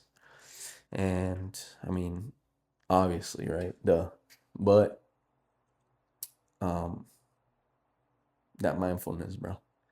I gaining a sense of mindfulness and learning how to slow down, you know, and how to take things one step at a time, bro. Then that is only possible because of that. But I was at a point where, bro, I was a fucking zombie, you know. Yeah, I you're just was an living day to NPC, day. dog. I was Yeah. an NPC, yeah. You were just going day to day. There's Yeah. nothing to look forward to. Yeah. That's just, you were thinking, I'm going to be doing this for 30, 40 more years. Just do this every single day. Yeah. But then something switches up in your life. You're like, now I got something to look forward to every day now. Yeah. Yeah. And the thing is like I'm grateful for it and it's helped me. You know, it's encouraged me to grow in those aspects in which me growing as a person is directly correlated to like the example and the growth that I have for like that I pass on to my kid.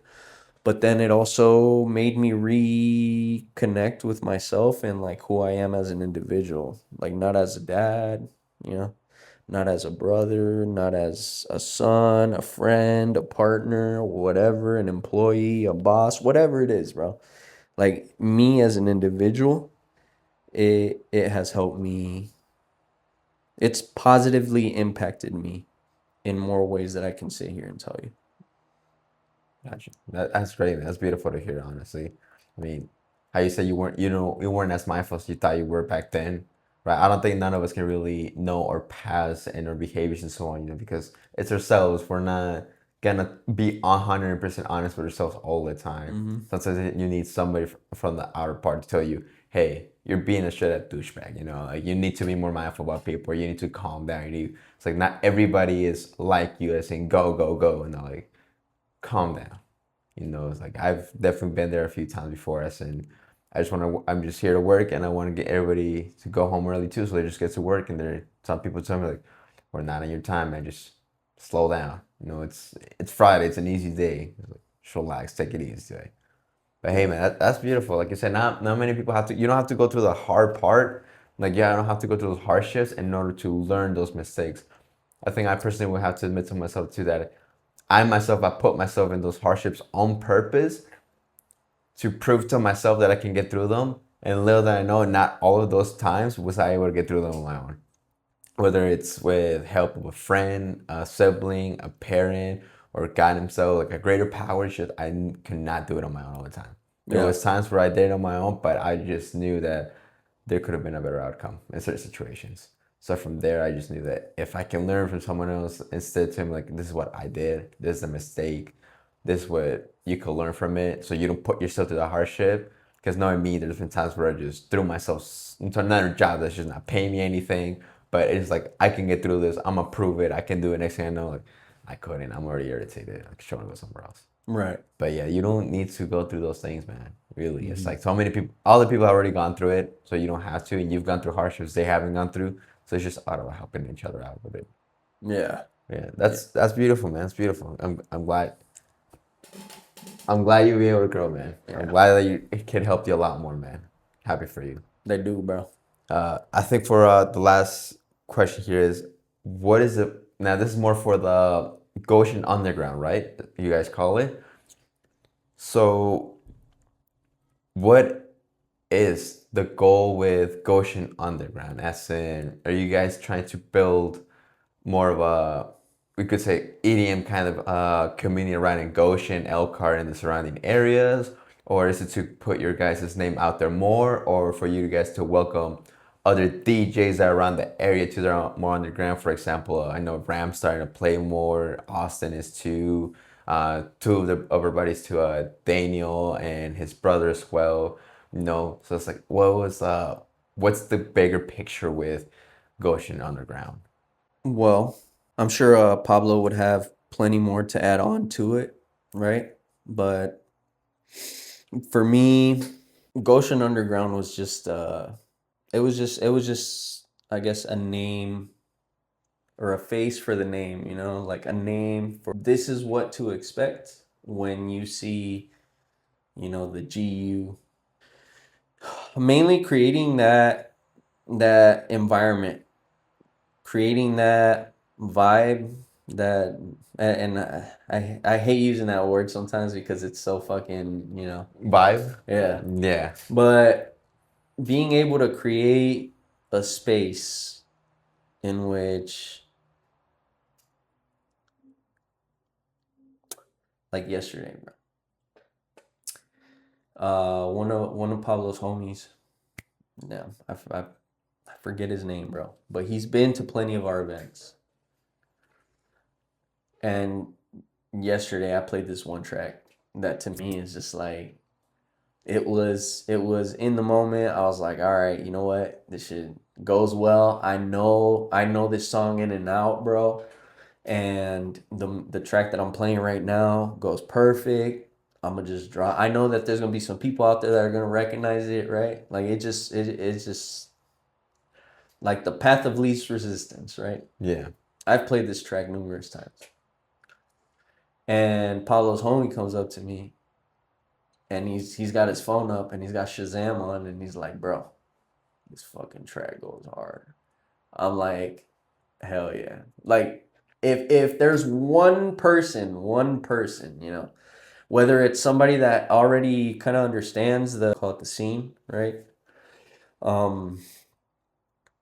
Or somebody completely new that just gets completely turned on to house, techno, trance, the genre as a whole, right, of electronic dance music. For me personally, that is the goal, to be able to kind of create a fucking bridge, be kind of like a docking point for this path that is these major places, right? Like Detroit. Like if you want to go to an event without necessarily going all the way out to Detroit or Chicago, you got Goshen Underground. Well, yeah, in a way, but it doesn't even compare, because it's Yeah. like it's like comparing apples to oranges, bro. Like you were talking about seeing Amen Dixon at Arc. Yeah. Was that Arc? Yeah. And they play completely different sets when they go to a festival versus when they're playing inside of a venue like fucking soundbar or Yeah, whatever, or like that. Printworks, man, when he There, did yeah, that one. exactly. You wouldn't hear a festival set at Printworks, bro. Right? Matter of fact, DJ Tennis actually played at Mombi and then pulled up to Soundbar to do his after party set. Yeah, and his set was different from Completely. and Time Warp from being in Time Warp, which is just it's like a storage place, a warehouse. It was completely different to the after party, which was like a much smaller an industrial zone, and there's this just weird looking building, almost looks abandoned, but he's throwing an after party there compared to a dark warehouse in the middle of the night out by the docks, and then now he's in another building, concrete, industrial zone, and it's just the sky is rising now. If I had to summarize what the goal is with Goshen Underground, it's rap music, for example, right? Whether you listen to the song in your car stereo, or you listen to it on headphones, right? You get the message, right? Yeah, You like Eminem? yeah, Back in the day, Eminem, yeah. crazy ass Eminem. I don't think I've heard the craziest Eminem. You remember? But Have you ever heard the song Kim? Kim. Where he's singing a song to like his ex and it's like I don't think I've heard that one, sorrow, but I do remember like this crazy fan that he bitch, had. sorrow. Like he talks about like fucking slitting her throat and fucking killing her and shit, right? Damn. Like, Yeah, I don't think I heard that part. bro, of it. you listen to that song and it's like, bro, I don't even know who Kim is, but fuck that bitch. Like I hate her ass, bro. I hate her. I want to fucking kill her too. You feel the rage, you know what I'm saying? Yeah. You listen to fucking Slipknot, bro, or like I feel like Mojan or Taylor Swift, bro. Whether you're listening to Taylor Swift on your headphones or on speakers, right? Yeah. Whatever she wants you to feel, that's what you're feeling, bro. Yeah. Música romántica, bro. Like you listen. French Royce. Like and- whatever. It's all in the words, right? Like that's the main message is transmitted through the words. Yeah. But I can't like. If you're trying, let's say you've never heard Bad Bunny, right? You've never listened to Bad Bunny. You don't even know who he is. Yeah. And I'm like, hey, bro, come to this concert, bro. Come Yeah. to this fucking concert. I don't know about you, bro, but I fuck with Bad Bunny heavy, Yeah. bro. Like I like Bad Bunny. Like he's just a goofy ass character. His music is lit. Like Yeah. Luis and I went to Un Verano Sin Ti, the concert that he threw in Chicago. That shit was mad, man. It was so good. I've So never good. been, but it's one of the things that I want to do, bro. Matter of fact, my kid fucking loves Bad Bunny. She's like, Daddy, Oh yeah, I can, remember can, when can we go see Bad Bunny? I was like, what do you mean? I was like, well, yeah, I want to go I want to meet Bad Bunny. Like, I was like, well, like we would have to go to a concert and I don't think you can get into a concert right now. And he's just like, well, can we go to his house? I was like, no. He's like, why not? Bro, like, I don't know where he lives. Well, can you ask Google? I was like, okay, so I Google it. Motherfucker has a house in Cali and he has a house in Puerto Rico. Damn. Well, can we go to his house and, can we go to one of his houses? I was like, and do what? Like, knock on the door? She's like, yeah. I was like, I was like, bro, like, nothing is impossible, bro. You know, like, for real. Like it's but- just as easy. It's just like a way a kid sees it. It's like it's not impossible. No. Just do it. Just go for it. exactly. Just fucking do it, right? Yeah. But let's say you never heard of him, right? Yeah. And I'm like, bro, come to this concert with me in Puerto Rico. I can only imagine, bro, how lit a fucking Bad Bunny concert is in Puerto Rico, of all places, right? Come on, bro, it'll be worth it. Let's get the plane ticket. But it costs this much, bro. But the ticket is this much, and then I gotta get the the Airbnb or the hotel, and then like, bro, like this and that. I don't know people, and let's say you don't even speak Spanish, right? Fuck it. Okay. I can there's a number of songs that I could send you that you listen to it and you're like, damn, yo, El Conejo Malo, like he gets down, right? Yeah. You listen to it. But with this type of music, bro, in my personal opinion,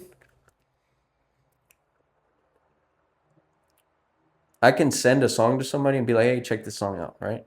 And they'll listen to the song from beginning to end in their speakers and in their headphones, right? Or in their car or whatever. And they're like, it's all the same shit.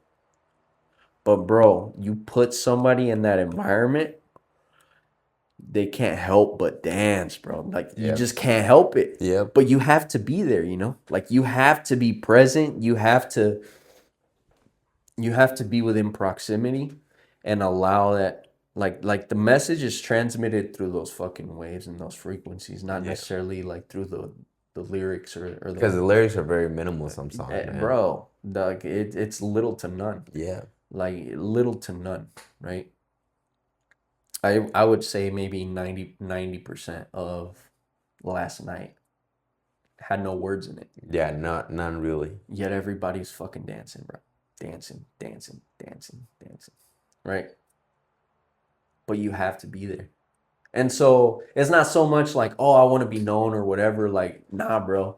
Like, I just want to get good enough to be able to put on a decent enough show so that people who know what we're going for will say, you know what? I want to go because, okay, I don't want to drive all the way to fucking Detroit. Yeah. I don't want to drive all the way to Chicago.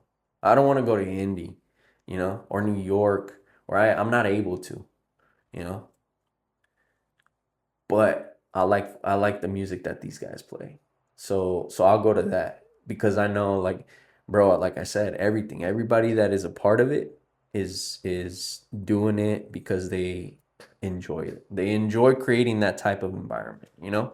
And so for the people that know what it is, so that they have somewhere to kind of, you know, to get their fix in between festivals and shit, you know? Yeah. Like, oh yeah, you know, like, well, I got this festival and this festival, but hey, you know, these guys over at fucking Elephant Bar or Wadecito are gonna be playing. Like, I've listened to them, like, let's go. Yeah. Right?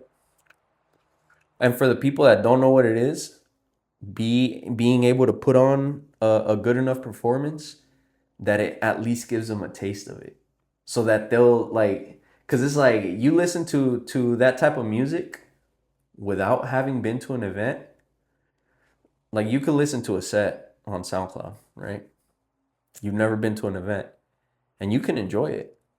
You may be interested, may get you through a workout or whatever, but when you fucking been there, right? And then you listen to a set and you know what's going on in the background, you know what it is, and like it's a completely different experience. Yeah. You know what I mean? Yeah. Like one I'll send it to you, but it's like a 6-7 hour long set. Damn. I mean, the ones I've been listening to right now, like 5 hour long sets from Vintage Culture, dude. But Damn. it was John Askew and Simon Patterson. John Askew back to back at Soundbar, open to close. I was there. You can hear me screaming in the fucking background in the SoundCloud recording, bro. You can hear me screaming. And like every time I listen to that set, bro, I'm there again. You know what I mean? Yeah. Like I'm there. I'm fucking mentally, like spiritually, I'm fucking there, bro. It's like when I went to my first arc, like the first 3 days, first ever complete festival, John Summit uploaded his set from the second day when he was closing the main set. I listened to that set maybe like not gonna lie, like 14 times because I just would feel like I'm back in that moment. I'm back with my friends, my group. I'm back in that moment, seeing the lights, the music, and everything. Like, dude, this is so amazing. It's great. Like, I can't get enough of it. Now I go out here and there like maybe once every few months to listen to it. I'm like, dude, what the fuck? Like, I still feel like I'm there again. Like, I cannot get over it. That was my first 3 day festival that I got through. And it's amazing every time I hear it. Yeah. And tell me that set doesn't hit different compared to any other set that you listen to that you weren't there. Oh yeah, you can still appreciate it. Yeah, you can appreciate, you can But love it, but the ones you've actually been there, they got uploaded. You can actually enjoy it. Like the Vintage Culture Neon Garden on EDC, he uploaded that one too, and you can actually see Shanti in there too in the video because she was up front. And I remember the rest of us, my brothers and I, and the rest of our group, we were in there too, but we were somewhere in the middle and more back. but we were still in that place in that moment, and it got uploaded. So it's like, dude, damn, like this, I can still remember this night. It was amazing, and then the sunrise and everything. Wow. Yeah. And so, bro, I don't even care. I don't even care if like somebody came to one of our events, didn't know what the fuck house music was or whatever, and then next thing you know, 3 years down the road, they're going to festivals and stuff. I don't even care if they remember like, oh, what was those guys' names again? As long as like that first step, you Like know, you're the in little that pillar that started yeah, it all. yeah, bro. Like I don't care to be like would it be dope? I don't think that there's a single person that doesn't want to strive for the peak of whatever it is, right? Yeah. Whether you're an artist, a music producer, a painter, shit, even tacos, bro. Yeah. My dad, bro, this dude is like a fucking robot when it comes to preparing food for like the carne and everything, all the ingredients when he prepares them, bro. He is meticulous, right? Why? Because he wants to, in his mind, he wants to do everything that he can to make what his vision of the ideal taco is, right? Yeah. It's a taco. It's food. Everybody eats every single fucking day. Who pays that much attention to their food every day? Yeah. Sometimes I just eat whatever, you know? But to him, a taco it's a fucking science, you know? Like it's a science. And so we all strive to, or we should. This kind of goes back to like what I was telling you about just feeling like I had no purpose, no, absolutely no. And really, it just comes down to like, what is your purpose? Oh, well, I got to find that one thing. Nah, bro. You can be interested in multiple things. Yeah. Just make sure that every day that you get up, you take at least one step in that direction to be a little bit better. Whatever it is. Maybe today I try to be a better DJ. And tomorrow I try to be a better artist.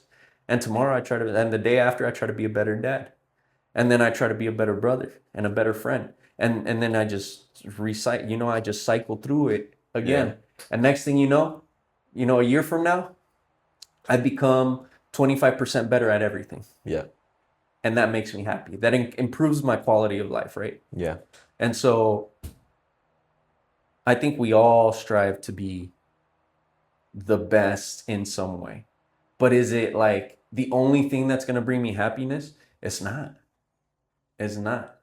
Because there's always better. You can always do better. And you can either let that defeat you and know that you'll never be the best because there's always better. Yeah. Or you can just try to be the best that you can be today, you know? And so by working hard enough to get to that point in which we can put on a show that makes people happy. If I had to guess, maybe 100 people. Does that sound like too much? No, I believe it. There 100 was people? The parking lot out there was full, and there was times where it looked like the place was just packed, like very like the max people is like 90, I think. I looked, there was slightly more than that, dude. Not even gonna lie. There was times where it was just like reaching peak time and then even more, and there was times where it got lower, but then it would reach the peak again. From 10 o'clock to 2 o'clock, we'll just say to simplify it, from 10 o'clock to 2 o'clock, 100 people had somewhere to be. And they chose to be there. And they chose to be there. And they had a good time. Yeah. Like, what more can I ask for? And if I can show people, like, you don't need a lot, bro. You don't need a lot. You if you have the space, right? If you have the space and the speakers, and the drinks, but no music, what do you have? It's a kickback, right? Yeah. If you have the music but no place and no drinks, what do you have? Same thing, right? But without that music, like it's something that's kind of like niche. It's like specific, you know. And Yeah. I'm not saying like, oh, I'm a fucking like a connoisseur and all of this, bro. Like every single day, I listen to at least one song on my Spotify, right? That pops up, and I'm like, bro, what is this? I never heard nothing like this before, right? There's so much stuff that I don't know, Yeah. but I've gained an appreciation for it to some degree, in which I've become reasonably knowledgeable and minimally skilled at technically, that I can somewhat simulate what it is to be at an event like that, even if it's a little bit, Yeah. even if it's a basement with Yeah. 4 people, bro. Because when when we would DJ, there was times it was just Pablo and myself, and we'd be here DJing for fucking 6-8 hours straight, just going, fucking around, trying this, trying that, blah blah. And then next thing you know, Jose started coming through, and Jeff started coming through, and like, you know, they bring the girls or whatever, and then like another friend would come through, and like next thing you know, it's like we got 5-6 people, you know, 10 people sometimes, just chilling, sitting back drinking. Next thing you know, it's like, oh shit, now we have a crowd that we can read, you know, Yeah. that we can experiment on, you know. And I think that right there, if we can be at least, whether it's a step down from what people are seeking, right, which is a bigger event or going to like a club, a well-known club or whatever, or if it's that stepping stone that introduces people to that scene, to those types of environments, bro, then I'm happy, you know. Yeah. Like that, to me, that's the goal. And like I said, I think Pablo would definitely have quite a bit to add on to that, but I think that at the core, he does the same thing, and you can tell by the effort that he puts into it, the like he he doesn't seek any sort of recognition for it or anything like that. Yeah. Recognition that he very much deserves. And you know, like, I again, like I said, to me, hands down, I've learned so much shit from Pablo, you know. And I would bet money on, you know, his response being somewhere along those lines, you know. And what more can we ask for, you know? Yeah. If we can have an event like last night, bro, Yeah. you know. And it's cool because it's like, all right, we got the summer going. It's a summer. We got one session, maybe in a month or two we'll have another one, you know. And they're spaced out, adequately spaced out, you know. Hopefully maybe we can get like a beer garden one going or whatever, you know, to Yeah. kind of add a little variety to the scenery and shit. But just being able to provide that. I mean, my parents, Jose's parents, I've taken my parents to Chicago, bro. I've taken my parents to Movement. I've taken them to, um, I don't think we've been to Detroit yet. No, we've been to Detroit for a Movement, but not to like a club or a venue. But we've been to Chicago. I took them to the Mid back in the day when it was the Mid, um, Sound Bar, Spy Bar. There was one more, but Prism. no, we haven't been to Prism. But Do your parents actually enjoy the scenery? Yeah. my dad just gets tired, bro. Like he's an early bird, bro. He always has been. So Yeah. whenever like 10 o'clock, 11 o'clock hits, he's fucking ready to pass out, you know? So he'll Yeah. go. But my mom loves it. They didn't get to party when they were younger, you know? Yeah. And so being able to introduce them to that. And so for them, Jose's parents also go, you know? Yeah. They go to our events. Jose and Pablo's parents. Um, and I'm sure that there's a lot of people that, not even I'm sure, like I know for a fact, like I've been told by various people. Like, man, I can't wait for the next one. Like, when you guys gonna do the next one? Because I'm ready to go. Yeah. And that's good to hear because we don't want to do it every weekend, right? That'd be unsustainable at the moment. At Yeah. least, not only that, but it's like it would get old. But just being able to do it here and there, to kind of, like I said, to scratch the itch Yeah. in the meantime, and being able to do that, I'm happy with that, And if it turns into something more, then it turns into something more, and anything beyond that is a bonus. Yeah. As a matter of fact, being able to play to anybody, that the fact that anybody is willing to stand in front of, speaking for myself, anybody that's willing to stand in front of me playing music that I picked and wanting to enjoy it, Yeah. that to me is a win, Yeah. even if it's one person. So the fact that there have literally been 100 people in one spot listening to to our music, that shit is dope.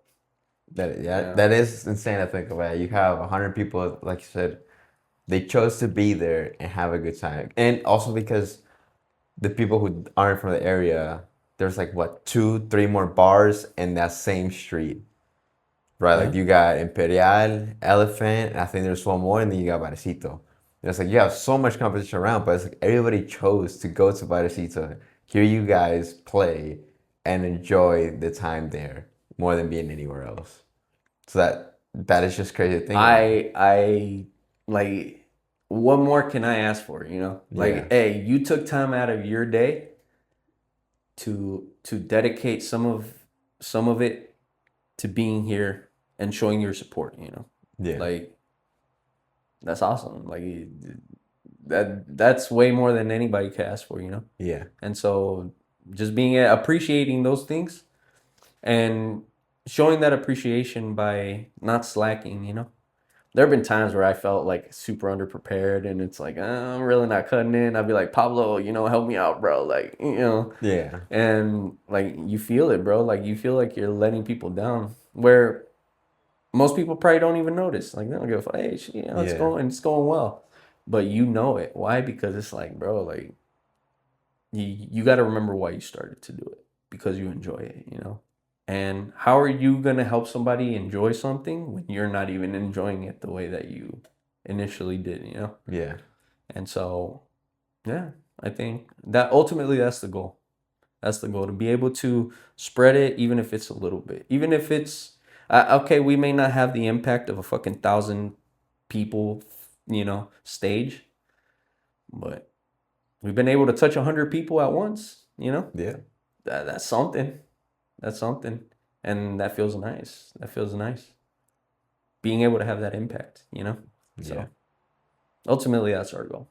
Yeah. Well, I'm glad to hear that, man. I mean, I was for sure when you mentioned the beer garden, to switch up the vibe a little bit, beer garden, and you guys went to the climbing gym as well, right? And then they had games outside, which is automatically just a great place to be. And then you got Barecito as more in the clubbing scene, and then we could say per se like an open air set over in the climbing gym. You can go outside and you still have the music inside. It's just different places, different times, like different starting times as well. So you get to enjoy different sceneries with it. But I'm glad where you guys are taking it. I'm happy, and I think so far I've attended to maybe about 4 of these events, and man, all of them, they're memorable, man. Appreciate it, bro. It's really great. And we all look forward to them, like you said, just to scratch the itch. Or sometimes I don't feel like going to Chicago, Detroit, anywhere, or in Indy, but coincidentally, Brian and Pablo are playing though, so I think I'm gonna go to that instead because they play pretty good. They got good song selection and their skills are pretty good as well. So I think I'm gonna skip over Chicago and I'm gonna go to that instead. But yeah, man, I'm glad where you guys are taking this so far, and I'm happy for you guys where everything's going. Appreciate it. Thank you for taking the time to do this interview, bro. No problem, and thank you for giving me the time, especially because you have kind of no sleep, man. No sleep from there. What, 3 a.m. it ended, and you took care of your daughter. You did your dad duties, like you said, they come first, and then you did the interview. Man, it's 3:14 right now, man. It's been a while. For sure. I crashed at Rams place. I woke up and I'm like, I got a haircut in like 10 minutes, and the place is like 15, 20 out. I'm like, Yeah. well, here we go. Just wake up. Cruda no hay. Monster it is.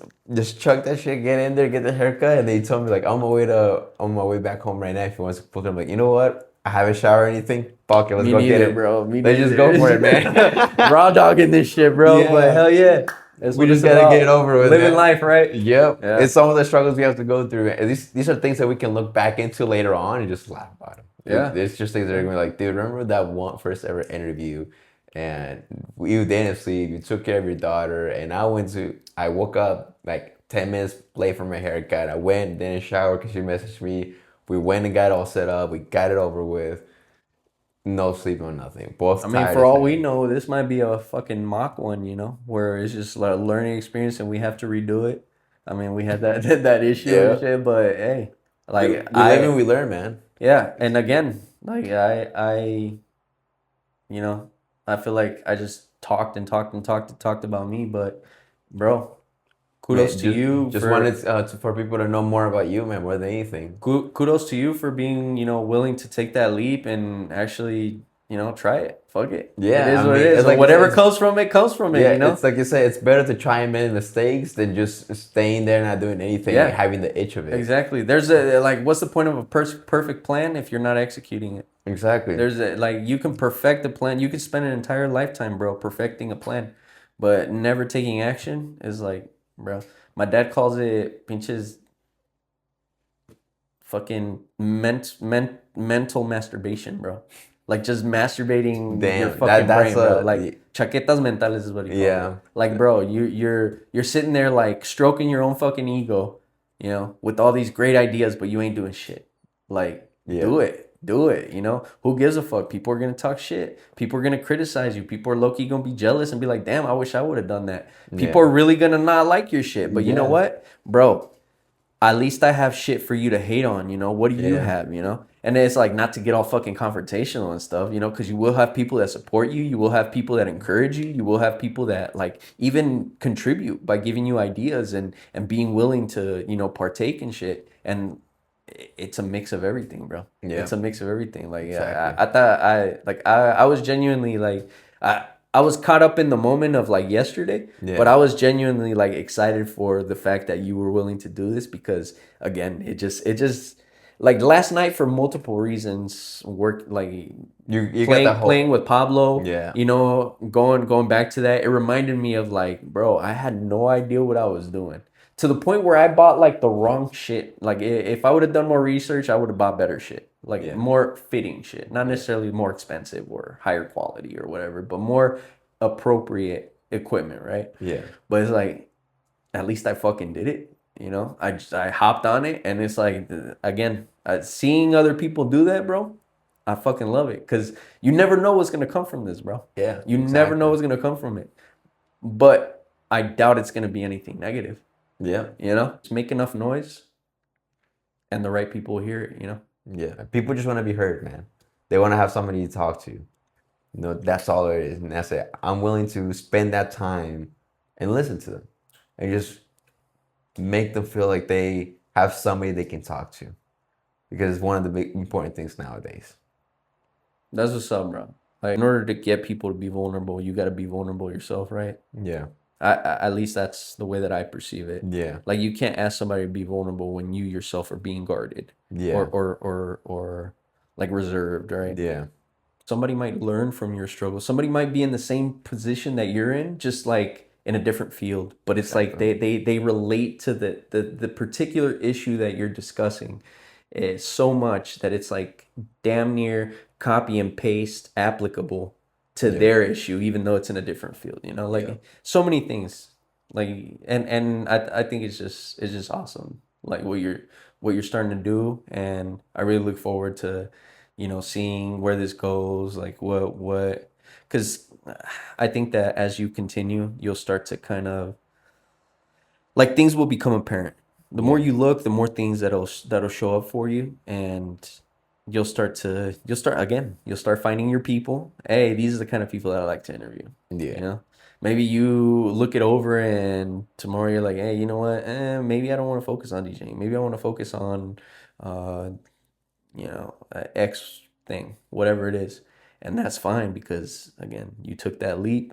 You were willing to put in the time, put in the work, and, get to learn yourself a little bit more, yeah, right? And learn other people. right? And so, shit, like I think it's awesome, bro. I think it's dope that you're doing this, and I really like if there's anything that I can do to help, bro, by all means, let me know, Yeah. and I got you. You know, Yeah, you already anything know I it. can Just like with your pressure washer biz, man. You should let me know. We'll put it out there too, bro. do. Got you, bro. You know what I'm saying? Hell yeah. All right, man. All Thank right. you. Yeah, no problem.